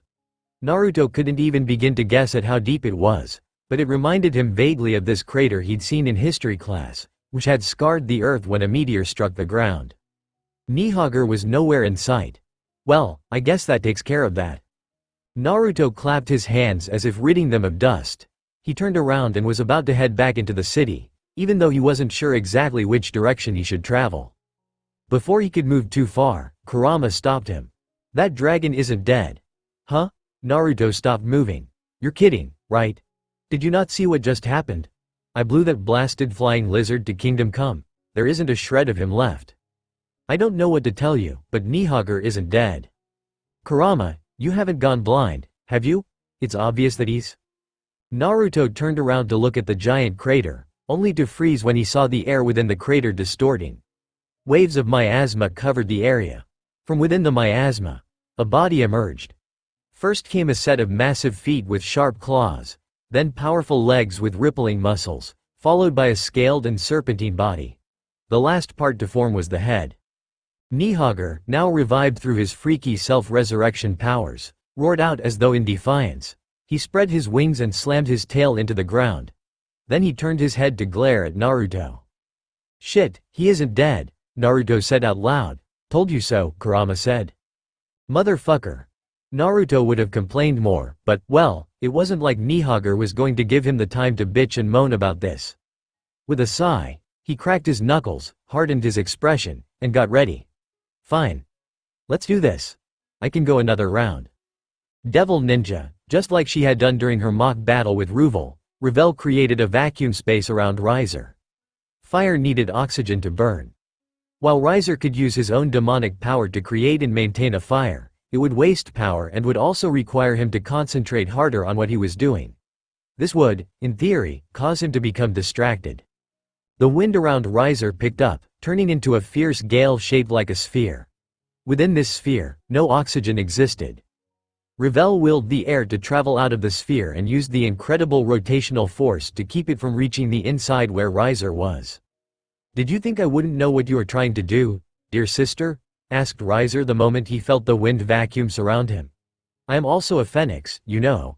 I have the same power of wind and fire that you do, except my power is stronger.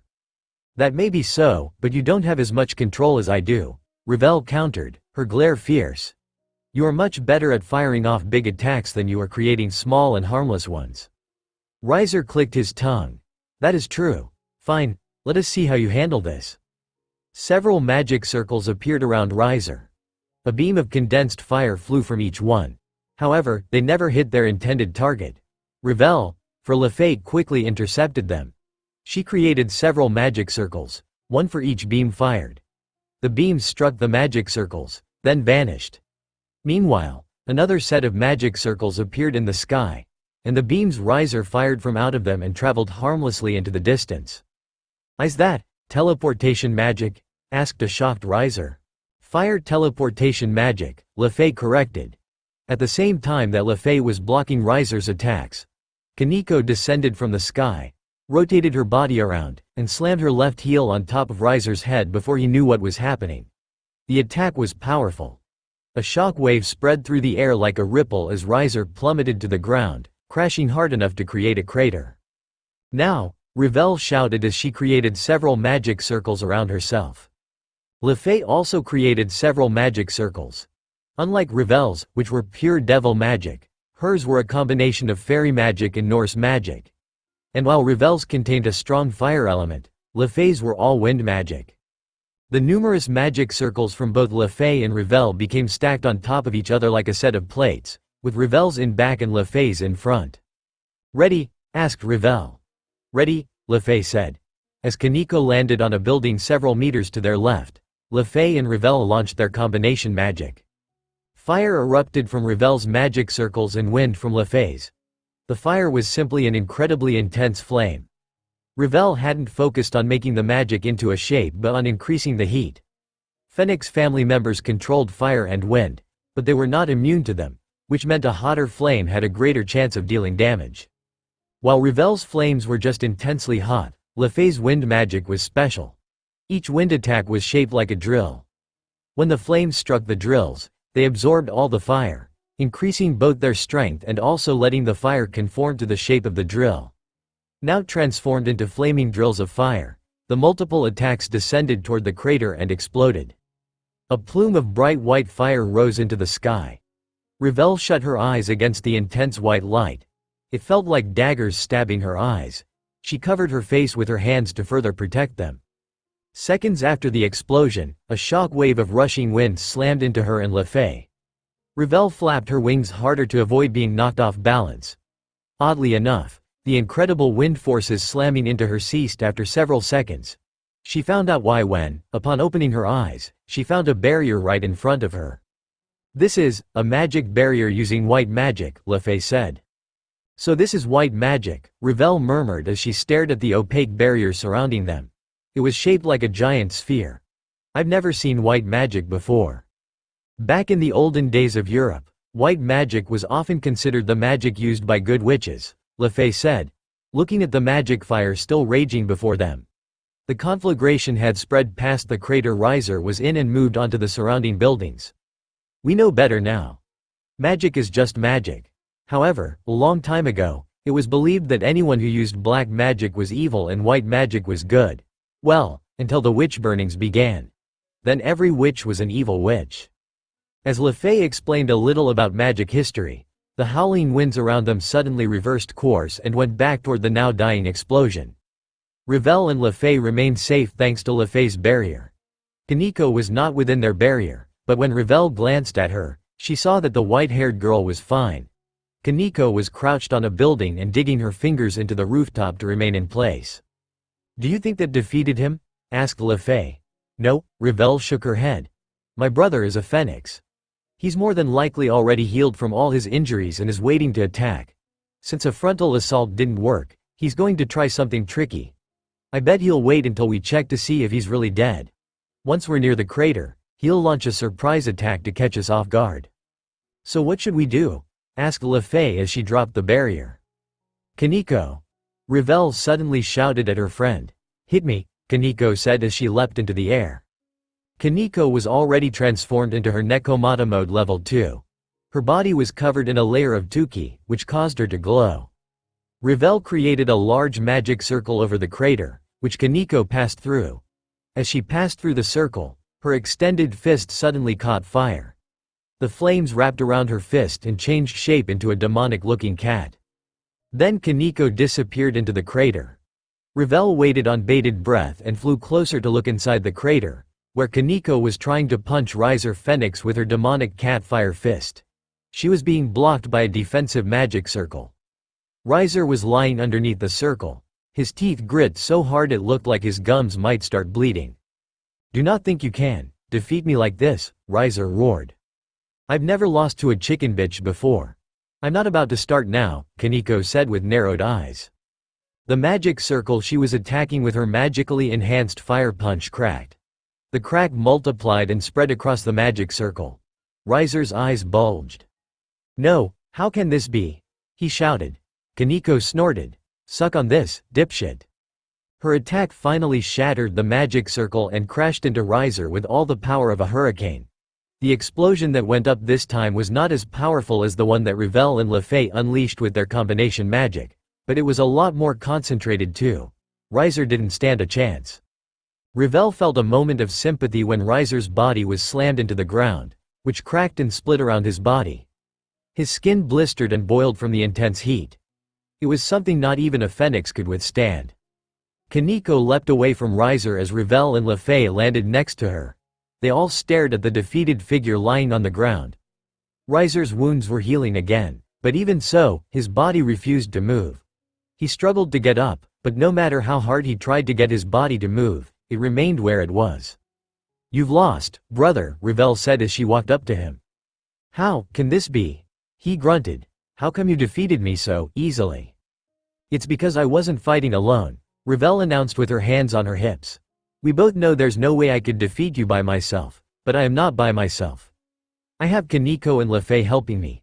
Even if you're stronger than any one of us, you aren't stronger than all three of us combined."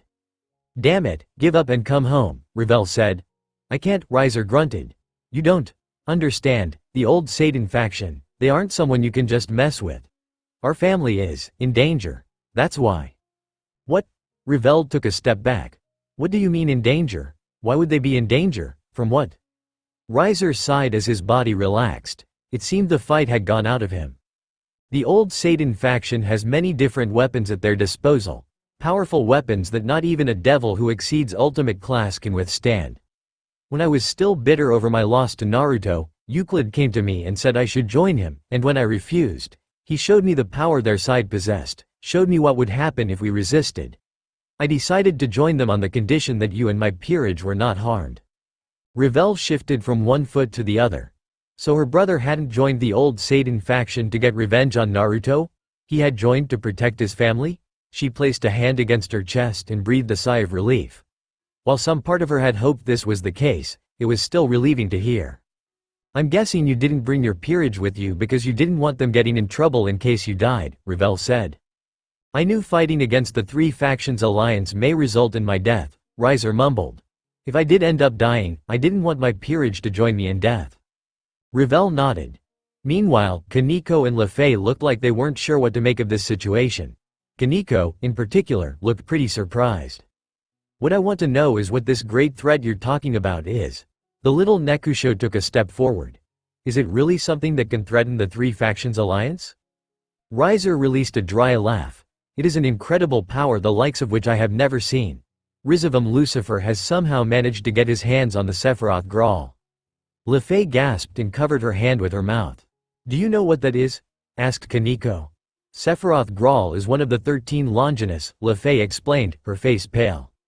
It is also known as the Holy Grail. It's the very same Holy Grail from the Last Supper that Jesus Christ used in the Grail of Arthurian legend. Along with the true Longinus and Incinerate anthem, it is known as a holy relic. Lefei furrowed her brow.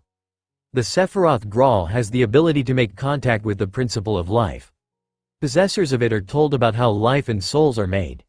It basically grants them incredible knowledge about life, death, and the creation of life. With its power to control the principle of life, the one who wields it can bring the death back to life. I see, Revel's eyes widened. That's how the old Satan faction managed to revive the evil dragons.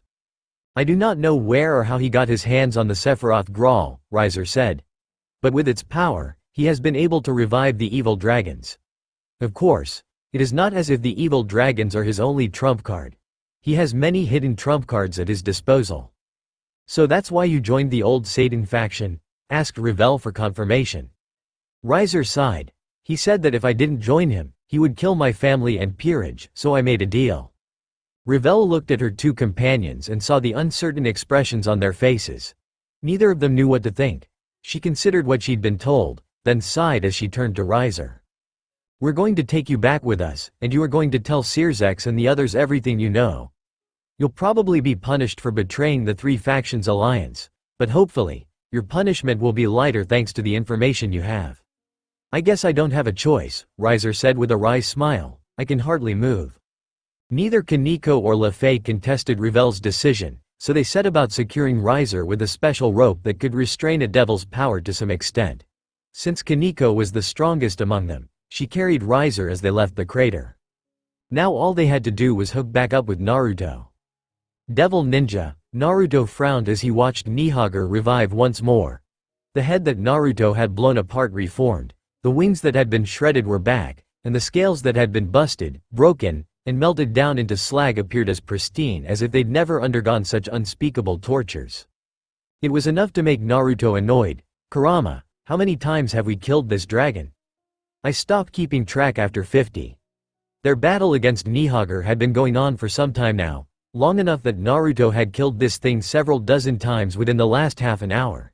He'd removed the dragon's head, cut open his stomach, lopped off his limbs, and even made his entire body undergo spontaneous combustion. Every time Nihage died, he would just revive. Naruto only knew a tiny bit about Nihage. He was a dragon from Norse mythology, and it had been said that because of his greed, he was capable of reviving himself after being killed. Whether this self-resurrection ability was thanks to gnawing on the root of Yggdrasil or something else, Naruto couldn't say. All he knew was this ability was annoying. How much longer can I remain like this? I'd say 10 minutes. So not long. This was a problem. Naruto didn't know how many more times he needed to kill Nihage to beat him for good, or indeed, if such a thing was even possible. Maybe this dragon really was invincible. Nihage groaned as he finished reviving, his body shaking as he swayed from side to side. While he didn't look injured, it seemed he was at least affected by death each time it happened. You, damn bastard, I'll kill you, Naruto snorted. Don't talk about killing someone when you can't even keep yourself from dying. You sorry-ass excuse for a dragon. Bastard, despite how Nihage must have hated him by now, the dragon didn't appear to have the strength to muster his killing intent. Naruto wondered if this meant he was close to dying. Well, there was only one way to find out. All right. Naruto cracked his knuckles and began walking toward Nihage. Let's continue fighting. You want to keep going? The ground rumbled beneath Nihage's feet as the massive dragon stumbled backward. Not a chance. I'm not about to let myself be killed again. I'm out of here. Naruto blinked in surprise when the dragon suddenly flapped its wings and took off. He tilted his head to watch as Nihage flew away as far and as fast as he could, wondering if maybe he should chase after the dragon and finish him, but then he sighed and slowly shook his head. Maybe he could kill Nihage, but he didn't have much chakra left. It would be better to conserve chakra in case he needed it when he got back to the city. With a sigh, Naruto flapped his devil wings and soared into the air. He was much further from the city he'd been defending than he originally thought, so it took around an hour to reach it. When he did, Naruto found that the battle was mostly over. A lot of the three factions' alliance soldiers were in the process of rendering first aid to the injured, searching for survivors, or bodies, in destroyed buildings, and clearing away rubble. Naruto found Revel, Kaneko, and Luffy standing guard over none other than Riser Phoenix. The man was bound up in special chains that negated demonic powers. For a devil who had been rendered harmless, he seemed awfully accepting of his situation. As Naruto landed on the ground, Revel and the others turned to him. While Riser looked like he had swallowed a lemon, Revel, Kaneko, and Luffy burst into smiles.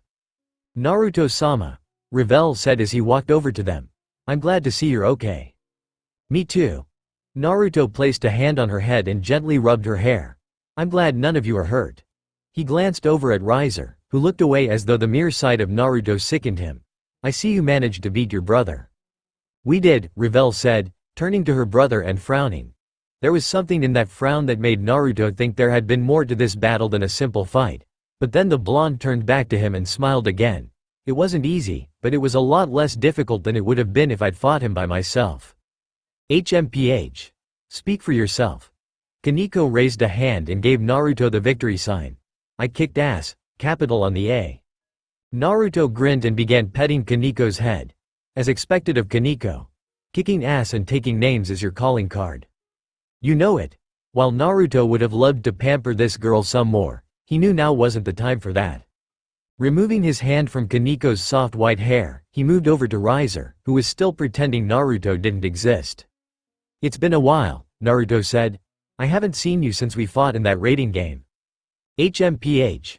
If I had my way, I would have preferred never seen you again, Riser said. That might have been possible if you hadn't joined the Chaos Brigade.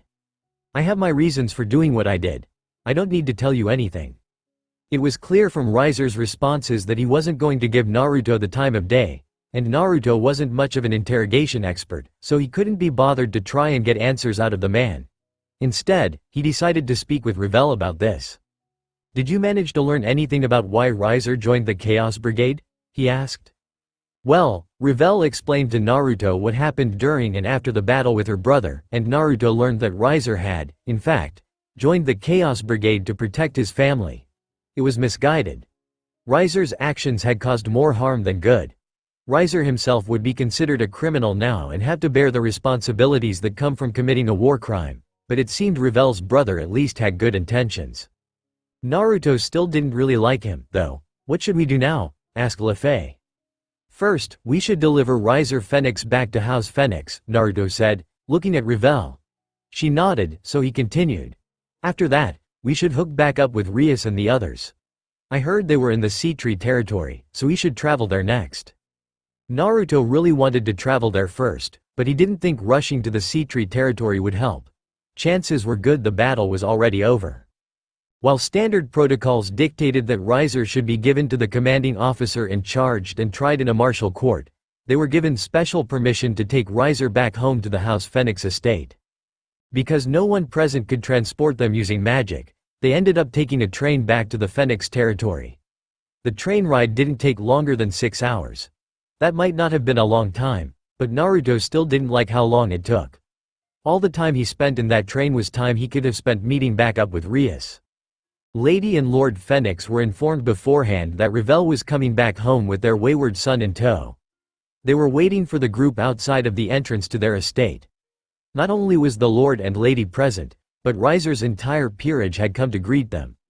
Riser was still in handcuffs. Riser, URK. Riser Phoenix could only remain awkwardly still as his mother engulfed him in a warm hug, the kind of motherly gesture only someone who had raised a child could do. "I am so glad you're safe and back home," Lady Phoenix said, tears in her eyes. Riser didn't look like he knew what to say. Me too. However, you are also in a lot of trouble," Lady Phoenix continued. "I figured as much." Lord Phoenix was a lot more reserved than his wife, waiting until Lady Phoenix stepped away from her son before walking up to him. The man's face was a mixture of emotion. Joy, anger, disappointment, and relief combined to create a truly disastrous-looking face. Riser, perhaps able to sense these emotions even better than Naruto, looked away. "I hope you realize how much trouble you have caused us and me personally," Lord Phoenix said. "I do," Riser mumbled. "Sorry."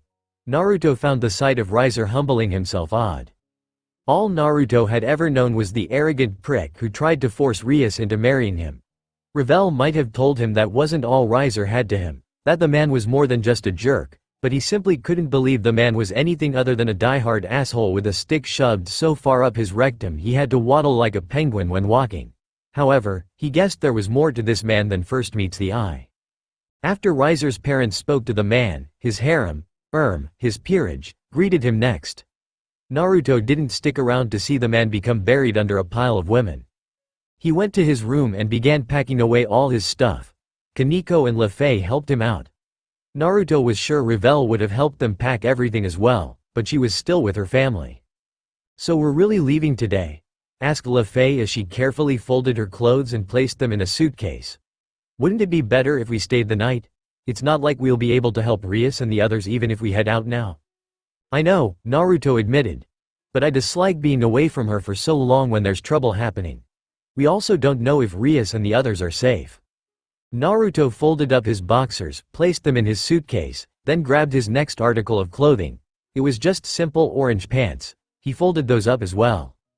"You are in luck then," a voice said seconds before the door to his bedroom opened. Lady Phoenix walked into the room with her daughter trailing after her. She smiled at Naruto and everyone else before speaking again. "I have just received word from the Sea Tree territory that the battle has ended. Rias Gremory and the other members of her peerage are safe. That being the case, why not stay the night and head over tomorrow morning? You must all be exhausted after having fought so hard." Naruto still wasn't sure he wanted to remain there, but when he saw the look on Revel's face, he decided there was no harm in remaining for one more night. Rias was safe. While it rankled on his nerves that he hadn't been there during her time of need, the important thing was that she and the others were unharmed. "I guess we can stick around for another night," he said with a sigh. "Excellent." Lady Phoenix clapped her hands together. "In that case, I shall have our servants prepare dinner soon. In the meantime, you four should relax." Lady Phoenix left to ask a servant to prepare dinner. Revel didn't join her and instead began helping pack for the journey tomorrow. She bantered with Kaneko, talked about magic with Lefei, and treated him the same as always. Even so, Naruto noticed her looking at him when she thought he wasn't looking. He wondered if she wanted something. After packing all of their supplies, the group decided to lounge around until it was time for dinner. Lefei pulled out a book she'd found in the Phoenix library on fire magic. Kaneko went to sleep. She also decided to use his lap as a pillow, and Revel sat on the bed and leaned against Naruto, her head resting on his shoulder. It almost felt like nothing had really changed even after what they'd just been through. About 2 hours after Lady Phoenix left, a servant came to inform them all that dinner was ready. So Naruto woke up Kaneko and the four of them traveled to the dining hall, where a large feast had been prepared. Devil Ninja, Naruto woke up to find a weight on his chest.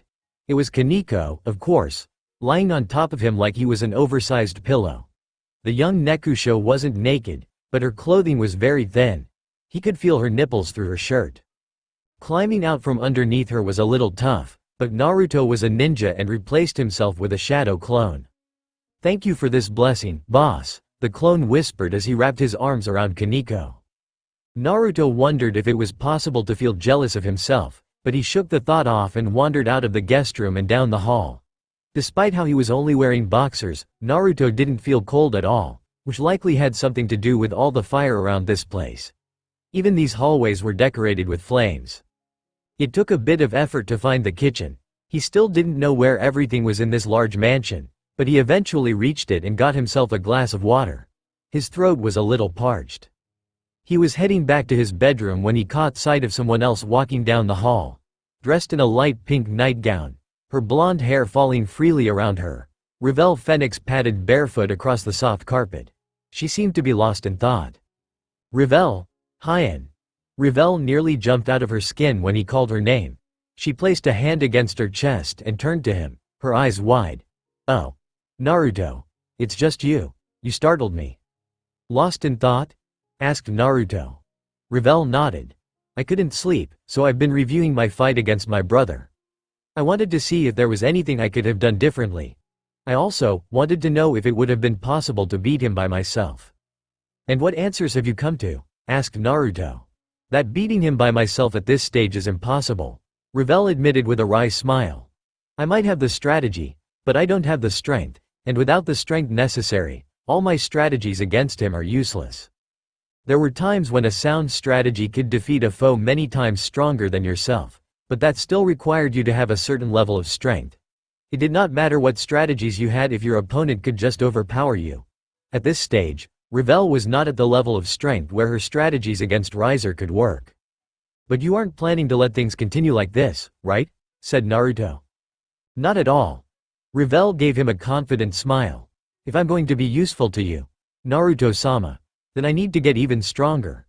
When we get back home, I plan on training with Kaneko and the others more. I think if I can become more proficient at using my powers, I'll be able to use a lot of the strategies I've created but can't enact yet." It always impressed Naruto to see how determined the girls he lived with could be. The way they constantly worked so hard to become stronger made him want to train even harder, though he still wasn't able to grow stronger through training yet. That reminded him, he still needed to figure out how he could deal with Yami. "You're always useful to me," Naruto said honestly. "I can't tell you how many times your strategies have helped me out. Remember when we went to Greece? We would have lost if it wasn't for you." "Do you really think so?" asked Revel, her cheeks turning an adorable shade of red. Of course I do. You were an integral part of that battle. How many people can effectively coordinate so many fights at once? You did a great job. "I am very pleased to hear you say that," Revel said, her voice squeaking. Naruto grinned at the blonde beauty, who even to this day still became very embarrassed over something as simple as a compliment. No two ways around it, Revel was incredibly cute. "You know," Naruto began as he realized something. Revel perked up. "I just realized, but we haven't really been alone like this, have we? And now that you mention it, I don't think we have." Revel suddenly began fidgeting as she looked at him, looked away, and then looked back at him. We live with everyone else, so it's kind of hard to just have some time with you to myself. And not that I mind, or anything. Rias-sama and the others are great. I really like spending time with them, but, sometimes I think it would be nice if it was just the two of us." Revel was actually getting a bit better at expressing herself. She wouldn't have been able to speak so honestly months ago. Naruto wondered if having sex helped her overcome that natural shyness of hers. "In that case, would you like to spend the night with me?" asked Naruto. Would that be okay?" asked Revel. Naruto grabbed her by the hand. "Why wouldn't it be? We are engaged, right?" Revel's expression brightened even as the redness covering her cheeks grew darker. "Right. You're right. We're engaged. This is perfectly acceptable. I am sure no one will mind if I hog you a bit." "No one will mind at all," Naruto agreed. "And my room. Let's go to my room, Revel suggested, turning around and walking back the way she had come. Naruto let her drag him along by the hand. They eventually reached her room, but Revel didn't enter at first. She looked left, then right, as if worried someone might see her entering her bedroom with a man. Once she had confirmed that no one was around, she opened the door and led him inside. So, we're in my room now. Revel looked a lot more nervous than he thought a night together warranted. He looked down at her feet and noticed how she was grabbing at the carpet with her toes. It was just another sign of her nerves. He placed a hand on her shoulder. Come on, Revel. You don't have to be so nervous. I am not nervous. Revel squeaked. Say that when your tsunere isn't showing. Since Revel looked like she was on the verge of passing out from nerves, Naruto led the girl over to her bed and had her sit down on the edge. Her legs hung over the side. Naruto stood before her and leaned down, pressing their lips together before she could begin babbling again. Revel slid her arms around his torso out of instinct. He could feel her fingers digging into his back, nails scraping against his skin, leaving a pleasant tingle in their wake. The feel of her warm hands complemented her soft lips. Several gentle sounds, not quite moans, slipped from Revel's mouth as he pushed his tongue past her lips and teeth. Her nails dug a little harder into his back as she pulled him closer. The feeling of her tongue rubbing against his was a wonderful sensation that he could never get enough of. Even as a bit of drool leaked past their mouth, he pulled back and swirled his tongue around hers, making them dance together, then locked their lips together again. A few nasally gasps escaped Revel's mouth, but they were all muffled. Naruto, Revel gasped as he pulled back. I love how soft your lips are, Naruto told her before leaning down again and beginning to kiss her neck, jawline, and even tracing kisses all the way up to her ear. You're blushing so hard, even your ears are red. That's so cute. I am not. Hyan, Revel released an unusual sound when Naruto took one of her ears between his teeth and nibbled on it. Her breathing became heavy and mixed with soft squeaks as she closed her eyes and grabbed Naruto by the shoulder. Hearing the noises she made caused Naruto to kiss her skin harder. Naruto, I can't take this, your teasing is too much. Naruto licked some of the sweat that had formed along Revel's neck. The saltiness was pleasant. As he licked her skin, Revel shuddered a little and released a louder cry. Sorry, he apologized. Guess I got carried away. Your skin tastes so good. What are you, a cannibal? No, I'm just enjoying some KFC. Naruto silenced Revel before she could get angry with a kiss. He expected her to push him off and begin her usual tirade when Kaneko teased her, but Revel must have been hornier than he expected. She kissed him back, hard, pushing her tongue into his mouth, stirring up the saliva between them. Naruto pushed Revel onto the bed, until she was lying on her back, and continued to kiss her as he placed a hand over her chest and kneaded her breast from outside her nightgown. Revel wasn't wearing a bra. Obviously. Rias had once told him wearing bras to bed could cause health issues or something, but Rias also slept naked. He hadn't taken her words to heart. MNN, NNN, HNNNN. Revel's moans as he rubbed his finger against her nipple were muffled by his mouth and tongue. Her nipple grew stiff. As it became pointed, Naruto grabbed it between his fingers and tweaked it, resulting in Revel's muffled moans growing louder. While he felt like he could have continued playing with her breasts, Naruto wanted more. He reached down and placed his hand against her soft belly. Her stomach twitched. He moved his hand further down, slipped it inside of her panties, and cupped her warm vagina. Revel was already a little wet. She wasn't drenched in juices or anything, but the slight slickness that came away when he rubbed her smooth pussy let him know she was just as aroused as him. Naruto traced her outer labia with his index finger, then wedged it between her lips and began grinding his finger along her pussy. Revel's hips bucked as if she was about to begin rubbing herself against him. He smiled into their kiss as he increased the pace of his finger's actions, moving it faster. More love juices flowed from her pussy. Once she was nice and wet, he inserted a single finger all the way up to the knuckle, then began pumping his finger inside of her. HNN, HRN, men. It was perhaps the result of her legs dangling off the edge, but Revel couldn't move her hips much, though she certainly tried. Naruto played with her tongue as he worked her over. He used his thumb to rub her clit. After nearly a full minute, Revel's entire body shuddered as she released a muffled moan into his mouth. The juices flowing from her pussy drenched his hand, and her thighs clenched before going slack. When Revel stopped kissing him back, Naruto leaned back and observed the girl beneath him. Revel's hair was a mess, but more than that, her eyes were a little glassy and drool was leaking from her lips. Sweat covered her face and neck. Her nightgown was also stuck to her chest and stomach, partially see-through now that it was a little wet. Naruto removed his hand from Revel's panties and licked his fingers clean. Revel had a very fiery taste. It was kind of like cinnamon, which he found odd but enjoyable. Placing his lips against Revel's stomach, Naruto proceeded to place little kisses along her skin. Revel's breathing picked up as he did this, though she still seemed a tad out of it. She moaned when he reached her belly button, but then he moved on, until he reached her panties. Her panties were pretty much drenched. They were covered in a dark stain of her love juices. He reached out, hooked his fingers inside of them, and slid her panties down her legs. Once they were off, he set them on the ground and spread her legs apart. Revel's pussy still looked like a pair of very smooth lips, as though they had never had sex. Naruto sometimes wondered if her phoenix regeneration abilities was the cause. Would her pussy always look like this? He kind of hoped so. Naruto placed his hands underneath her thighs and pushed them forward, until her knees were pressed against her chest. It was at this moment that Revel finally came to. She blinked several times, then lifted her head and looked down at Naruto as he gazed at her wet cunt. Ah, she nearly shrieked. Wait, why am I in this embarrassing position? Isn't it obvious? Asked Naruto, looking up from her pussy lips to gaze into her eyes. I want to taste you. But this position is so embarrassing. Revel covered her face with her hands. You think so? I think it's erotic. That's why it's embarrassing. I suppose it is, but you have nothing to worry about. You look really sexy like this.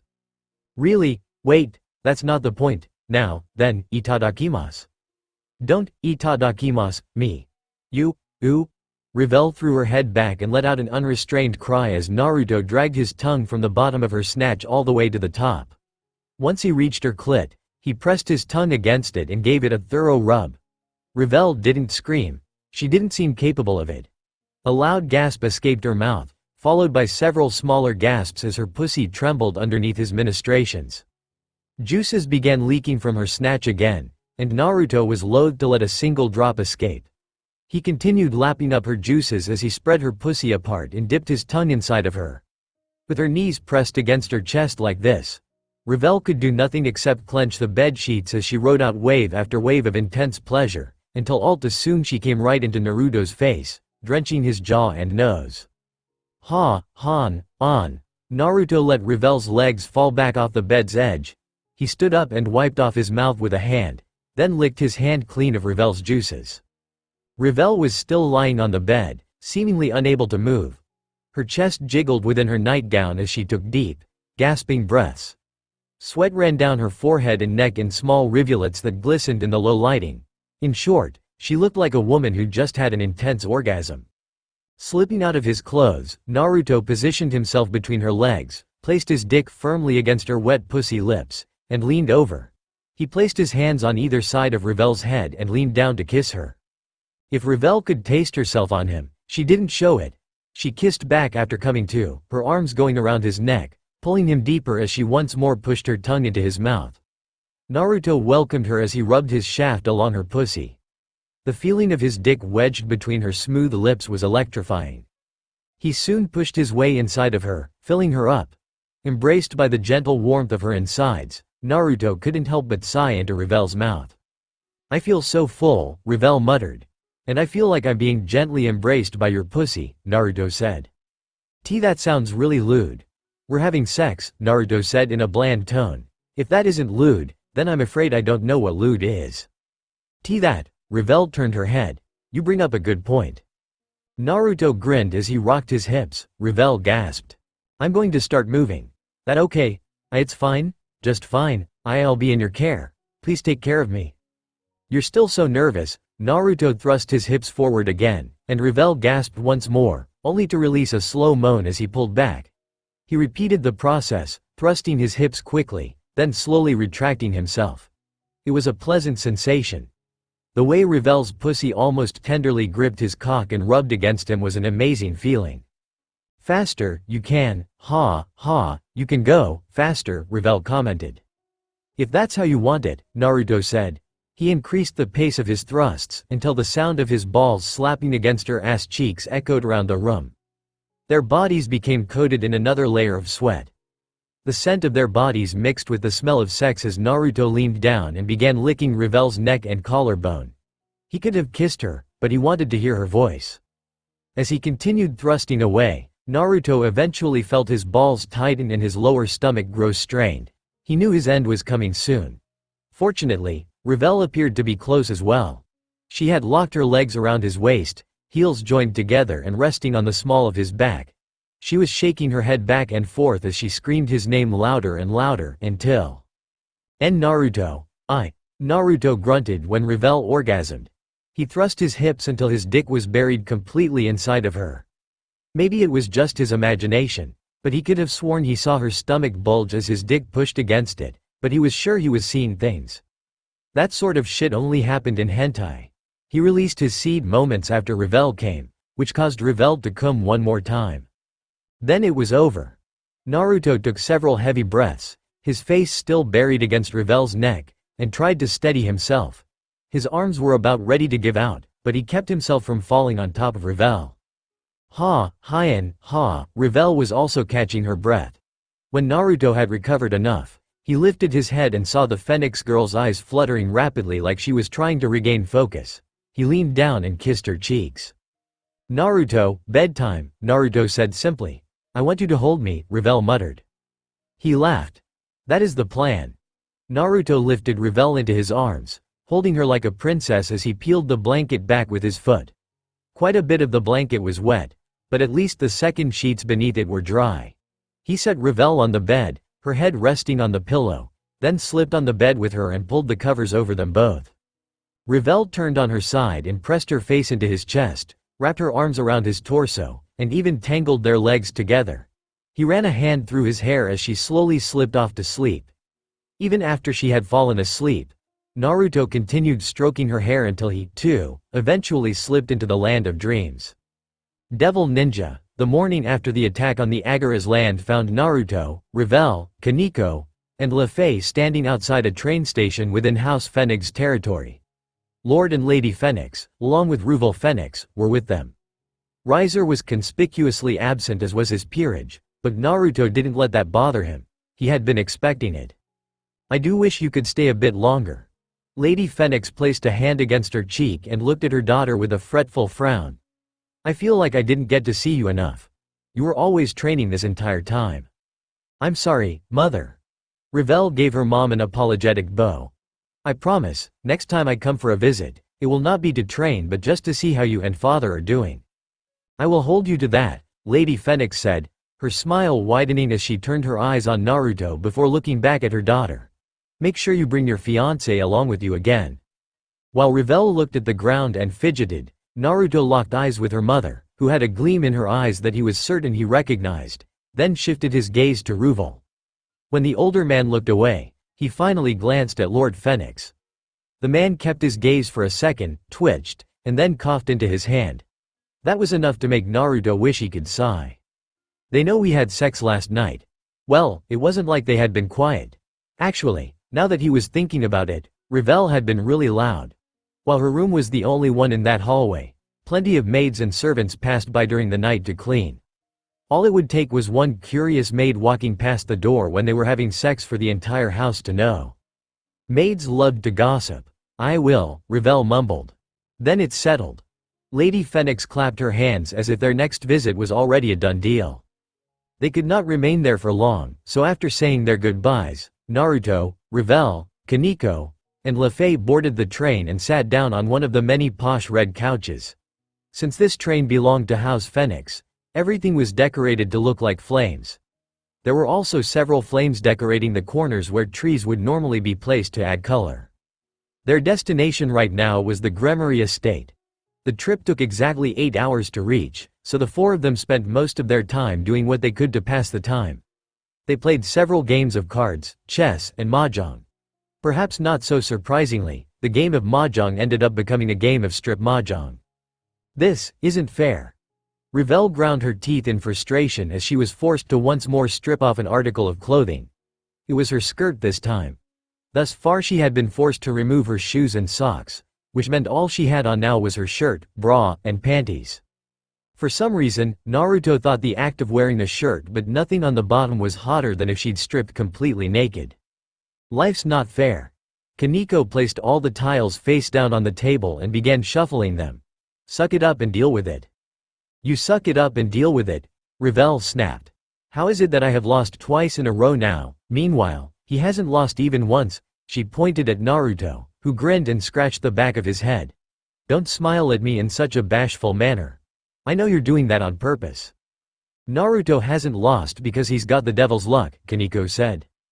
Once all the tiles were properly shuffled, Naruto, Revell, Lefei, and Kaneko stacked a row of 14 tiles that was 2 tiles high, meaning all of them had 28 tiles total. They pushed the tiles together to form a square shape in the center of the table. Naruto is incredibly lucky, Lefei added as she frowned at her tiles. I've always wondered about that, but he seems to just have phenomenally good luck with everything he does. Stop it. You're making me blush, Naruto said with a completely straight face. Mahjong was a game played with 144 tiles based on Chinese characters and symbols. Players started off by receiving 14 tiles. The goal of the game is to get Mahjong, which consists of getting all 14 tiles into 4 sets and 1 pair. A pair was 2 identical tiles. Meanwhile, a set could either be a pun, which was 3 consecutive tiles, or a chow, a run of 3 consecutive numbers of the same unit. A single tile could not be used in 3 sets at once. They were playing by fairly standard rules since Lefei had never played Mahjong before. It would not have been fair if they made this game overly complicated. At least you are still mostly clothed, Lefei said with a small sigh as she looked down at herself. Lefei had already been forced to strip off her shoes, socks, skirt, and shirt, meaning she only had 2 articles of clothing left. It had been decided that once a person no longer had any clothes left, they would be disqualified from the match. Lefei was the closest to being disqualified. On that note, Kaneko was currently topless. Her small, perky breasts were on full display. She didn't even bother covering them at all. Naruto wondered if she knew he was thinking about taking those tiny tits into his mouth and suckling on them. He didn't say anything, however, but only because he knew she was probably trying to get him all hot and bothered. He didn't want to let her see him sweat. This next round lasted quite a while, but it eventually ended in Lefei's defeat. While Revell cheered with a fist pump to the air, Lefei sighed, glanced at Naruto, blushed bright red, and slowly reached behind her back to undo the clasp on her bra. So this one didn't come with a front hook? Naruto thought all girls wore front-hooking bras since they were easier to remove. The clasp broke and her breasts sprang free. With an embarrassed blush, she slid the bra from her shoulders, revealing her perky tits. Naruto didn't think he'd seen Lefei's boobs before. Now that he had, however, he could say she had some well-defined breasts. In terms of size, they were somewhere between Kaneko and Revell. They resembled a pair of teardrops. Naruto wondered what they tasted like. He was tempted to find out, but he knew that letting his libido get away from him might not be the best idea right now. Naruto-san, could you stop staring at me like that? Lefei held her hands to her chest, hiding her nipples from his lascivious gaze. Oh, sorry. Naruto turned his head. They're just so beautiful I couldn't help but stare at them. Oh, Lefei's cheeks turned scarlet. Well, I'm very flattered, you know, but, I guess, it's okay if you look, since it's you. Really? Asked Naruto, suddenly hopeful. Absolutely not, Revell snapped. Don't even think about it, Kaneko said at the same time. After their game of Mahjong, the group also played Monster Hunter on the PSP. Kaneko apparently had enough spare consoles to go around. Of course, Lefei had never played a video game before, so it took her a while before she got the hang of the controls. The game fortunately had an easy-to-use interface. Just like how Revell had quickly learned how to use the PSP controls, Lefei also figured it out at a swift pace. She actually seemed to have even more fun than Revell did when she began learning. Is that a dragon? This game has dragons? Of course it does, Kaneko said to Lefei's loud shouting. What kind of monster hunting game doesn't have dragons? They aren't very strong though, Revel mumbled as she maneuvered her character to slice into Teroth, the elder dragon they were fighting. A real dragon would kill these things easily. Still, normal people are pretty amazing, huh? LeFay marveled at the device. This PSP is quite something, and it takes some incredible creativity to come up with a game like this. Humans are geniuses, that's for sure, Kaneko agreed. You guys are so lucky. Drop items don't go to the person who makes the kill, or I'd have stolen all the items on this quest a long time ago, Naruto said as he created a combo attack that finished off Teroth. Among the four of them, Kaneko was the first to crash. It was several hours after they played Monster Hunter. She crawled onto the couch, laid down, and placed her head in Naruto's lap. Naruto was used to this and just stroked the girl's head while she slept. LeFay stared at Kaneko for a moment like she wanted something from the girl. But then she merely sighed and laid down on her couch to get some rest. Revel, on the other hand, took the spot on Naruto's other side, though she didn't fall asleep right away. You know, before I left, Riser told me something about the Chaos Brigade, she said. Naruto furrowed his brow. What did he say? He said, the evil dragons aren't the only ace Rizavam has up his sleeve, Revel said. He told me that if we wanted to learn what kind of forces we were up against, then we should visit the vampire clans in Europe. The vampire clans, huh? Naruto leaned back and looked at the ceiling as his thoughts suddenly turned to Gaspar Vladi, their resident vampire. Well, half vampire. It sounded like there might be trouble in his former home. Maybe. Come to think of it, Naruto didn't actually know where Gaspar used to live before Rias found him. Revel eventually fell asleep, leaning over and using his shoulder as a pillow. Naruto had another free hand, so he sought out her hand and held it while she slept. Like that, they eventually arrived at the territory belonging to House Gremory. Naruto, Bufa, MPH. The moment they stepped out of the train, Naruto came under assault. Or his lips did, at any rate. It took him a moment to realize the one who was kissing him was Rias Gremory. Once he realized what was happening, Naruto gladly reciprocated the kiss, wrapping his arms around Rias's waist and pulling her closer. Ah, how long had it been since he felt these breasts on his chest? Well, technically, he guessed it hadn't been that long, but at the same time, it felt like a really long time had passed. He was sure that was just his imagination though. I'm glad you're back, Rias said after breaking off the kiss. Me too. I missed you, Naruto said. While Rias's greeting toward him might have been the most enthusiastic, she did not neglect Kaneko or Revel, both of whom received a big hug. LeFay did not. However, the two of them still weren't what Naruto would consider friends. Friendly acquaintances maybe, but not friends. You seem to be having fun ignoring me, a voice said as Naruto watched the touching reunion between Rias, Revel, and Kaneko. Naruto turned around at the sound of that voice and spotted someone he hadn't seen since they rescued her from Rizavam. Standing at around the same height as Revel and Kaneko, with a bust size that was halfway between the two, the dark-haired girl with eyes blacker than voids was none other than Ophis, the legendary Ouroboros dragon. Ophis. Naruto felt excitement bubbling inside of him as he swept the girl off her feet. Ophis squawked in surprise, though that squawk became muffled when Naruto pressed their lips together. Her eyes went wide, though she soon closed them. She kissed back. However, her kiss was a lot more tentative. She might have been a dragon god, but she didn't have that much experience. I'm glad to see you, Naruto said as he set the girl back on her feet. I certainly hope so, Ophis said. I'd be disappointed if you weren't happy to see me. After Issei's body was destroyed by Shelba, Ophis had journeyed into the dimensional gap between worlds to locate his soul. That had been several days ago. In fact, over a week had passed since it happened. If Ophis was here then, does that mean you managed to resurrect Eyes? He asked finally. Of course I have.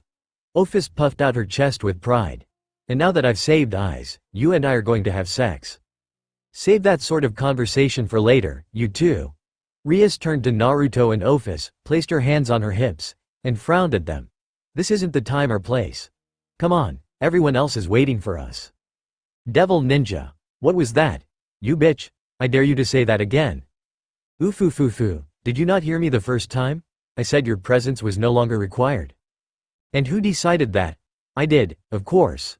We only need one person with fallen angel blood here. You have performed your services admirably, But now it's time to leave the stage. You can't possibly think I'm going to leave just because you told me to. I'm staying right here. I think not. Naruto was not sure what he had expected to find upon his arrival at the Gremory estate, but Akano and Reiner arguing while Issei, Asia, and Xenovia watched from the couch was not it. The two black-haired beauties were practically bust to bust now. He didn't know what they were arguing about, but it looked like this argument was seconds away from becoming violent. They were not the only ones present. Gasper, Kiba, and Rosswise were also there. Rosswise was sitting on the opposite couch as Issei, Asia, and Xenovia, but Kiba was leaning against a wall like he usually did. Meanwhile, Gasper was hiding inside of his cardboard box. When Issei saw Naruto, Rias, Revel, Ophis, Kaneko, and Lefei enter the room, his eyes brightened and a relieved smile appeared on his face. Naruto-sensei. Issei waved at them with a happy grin. Welcome back. Thanks. At this point, Akano and Reiner also noticed them and stopped arguing. They crossed their arms, huffed, and looked away. I see you've been successfully revived, Naruto said. Yeah, Issei rubbed the back of his head. It's all thanks to Ophis and Great Red. They're the ones who gave me this new body. New body? Naruto glanced at Ophis with a single raised eyebrow. She looked up at him with her large, dark, unfathomable eyes. Aiza's original body was destroyed by Samael's curse. Ophis began explaining once she realized what he wanted. So me and Great Red rebuilt his body. It's made from Great Red's flesh and my power. You could actually say Aiz has become a human-shaped dragon now. Does that mean Aiz isn't human anymore? Asked Lefei, who stared at Ophis with curiosity gleaming in her eyes. Ophis nodded. Since we had to rebuild his body from scratch using parts from his dragons, his body is no longer human. That's fascinating. Lefei suddenly turned on Issei and began staring at him as though expecting dragon wings and a tail to sprout from his back. For his part, Issei looked a little freaked out by her sudden fervor. I'm not some kind of animal you can just gawk at, you know, he said. Naruto looked from the curious Lefei to Rias. The redhead was still standing right next to him. There was a smile on her face as she watched what could almost be considered typical behavior for their household. He understood how she felt. Issei's death had hit them hard and left a huge hole in their chests, but now that he was back, it was almost like all that pain and sadness had never happened. Maybe you could explain what happened while we were gone, Naruto suggested. That's a good idea. I actually planned on doing that, Rias said. But first, let's sit down and get some refreshments. While sitting down sounded like something that was easy and should have taken seconds, all you had to do was sit your butt in a damn chair.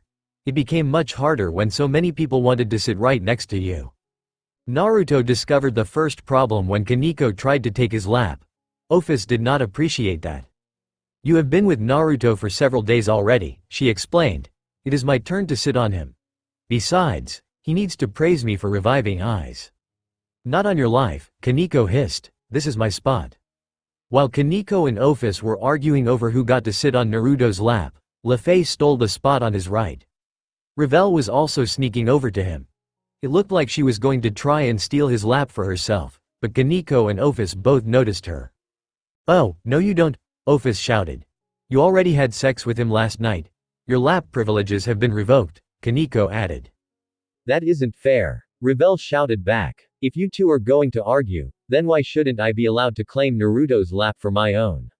It was only after saying this that Revel realized what she had said and blushed right down to the roots of her hair. I mean, I'm also marrying him, so.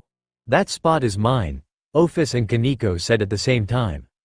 The argument would have no doubt continued, but then Rias, who sat on Naruto's left, told Kaneko that Ophis deserved to sit on his lap because she revived Issei.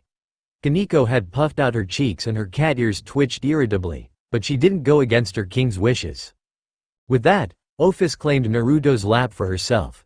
She had shrunk back to her lowly form to make things easier and demanded he rub her head, so Naruto ended up pampering the girl as Kaneko and Revel took the spots on the couch furthest from him. Neither of them seemed pleased. Rosswise opted to stand behind Naruto and Rias, though he suspected that was because there was no more room on the couch. On the other couch sat Issei, Asia, Xenovia, Akano, and Reiner. Akano and Reiner were sitting as far from each other as possible. While Kaneko and Ophis had been battling over his lap, those two had also been fighting. Issei, Xenovia, and Asia had been forced to separate them because they had almost come to blows. Now that everyone has settled down, Rias began as she crossed her arms. I believe it's time we all got caught up on what's been happening with each other. Naruto, after you, Kaneko, Revel, and Lefei left, we received a message from my brother that House Citre's territory was under attack by evil dragons and members of the Chaos Brigade. We traveled there and fought against them, but while we were able to deal with the Chaos Brigade, the dragon overwhelmed us. Even when me, Akeno, Roswise, Rainier, and Kiba teamed up against it, we could do very little to defeat him. Sounds like this dragon you fought was a real problem, Kaneko muttered. He was more than just a problem, Roswise muttered bitterly. We were fighting against Layden. He's known as the Insomniac Dragon. In the past, Layden was charged with guarding the golden apples of Hesperides, but he was killed by the original Heracles of Greek mythology. His defensive abilities are incredible. He doesn't have the durability of Grendel, but on top of having an excellent defense, he can also use barrier magic that surpasses anything I've ever seen. Even my newest attack couldn't kill him, Rias added. As they were talking, Ophis leaned backward until her back was pressed against Naruto's chest. She seemed to be enjoying his pampering more than usual. He jokingly thought maybe she'd been going through head-petting withdrawals. In either event, if it wasn't for Ai's and Ophis's arrival, we might not have been able to push them back. Rias continued telling the story of what happened. We weren't able to break through his barrier even after Issei and Ophis joined us, but we were able to keep him from gaining ground. He was eventually summoned away from the battlefield with a dragon's gate. We were honestly really lucky. I hear the only weapon able to break through Layden's barrier is the true Longinus, Roswise added. I could also break through it if I was at full power, Ophis said. But you're not at full power. That's the problem, Rias told her. HMPH. The conversation continued, but there wasn't much to explain after Rias told them about her battle with Layden. After the dragon retreated, Rias and the others left cleanup to the members of House Citre and made their way back to the Gremory estate. After Rias informed Naruto of what happened on her end, Naruto told Rias about his battle with Mihagure, Riser's capture at the hands of Revel, Kaneko, and Lefei, and the training Revel underwent. There wasn't as much to tell, so his debriefing was rather short. It seems like we all went through a lot, Rias said, however, we won't be returning to the human world just yet. Her words caused everyone to straighten in their seats. Kiba uncrossed his arms. Gasper stuck his head out of the box he was hiding in, and Roswise shifted from one foot to the other. Why aren't we leaving? Asked Issei. Is something happening? Yes, something is happening. Rias smiled at them all. We were supposed to do this a while ago, but with all the chaos going around thanks to the Chaos Brigade, we weren't able to do it until now. All of you have grown incredibly strong. You are more than strong enough to have earned the middle-class devil ranking several times over, which is why, 2 days from now, Asia, Akeno, Kiba, Kaneko, Aiz, Gasper, Roswise, and Xenovia will be taking the promotion tests.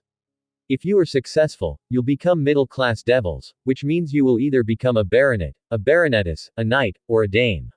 Naruto, you will be taking the promotion test for high-class devils. Naruto was surprised to hear they were going to be taking the promotion to see if they were worthy of climbing up the devil social ladder. He had completely forgotten he and the others were considered low-class devils. Honestly, he didn't care much about earning a higher ranking, but he did know it was important. He was engaged to Rias and Revel, 2 high-class devils born from noble families. A middle-class devil like himself did not have the status to marry women like that, much less two. The devil promotion test, huh? Should be fun.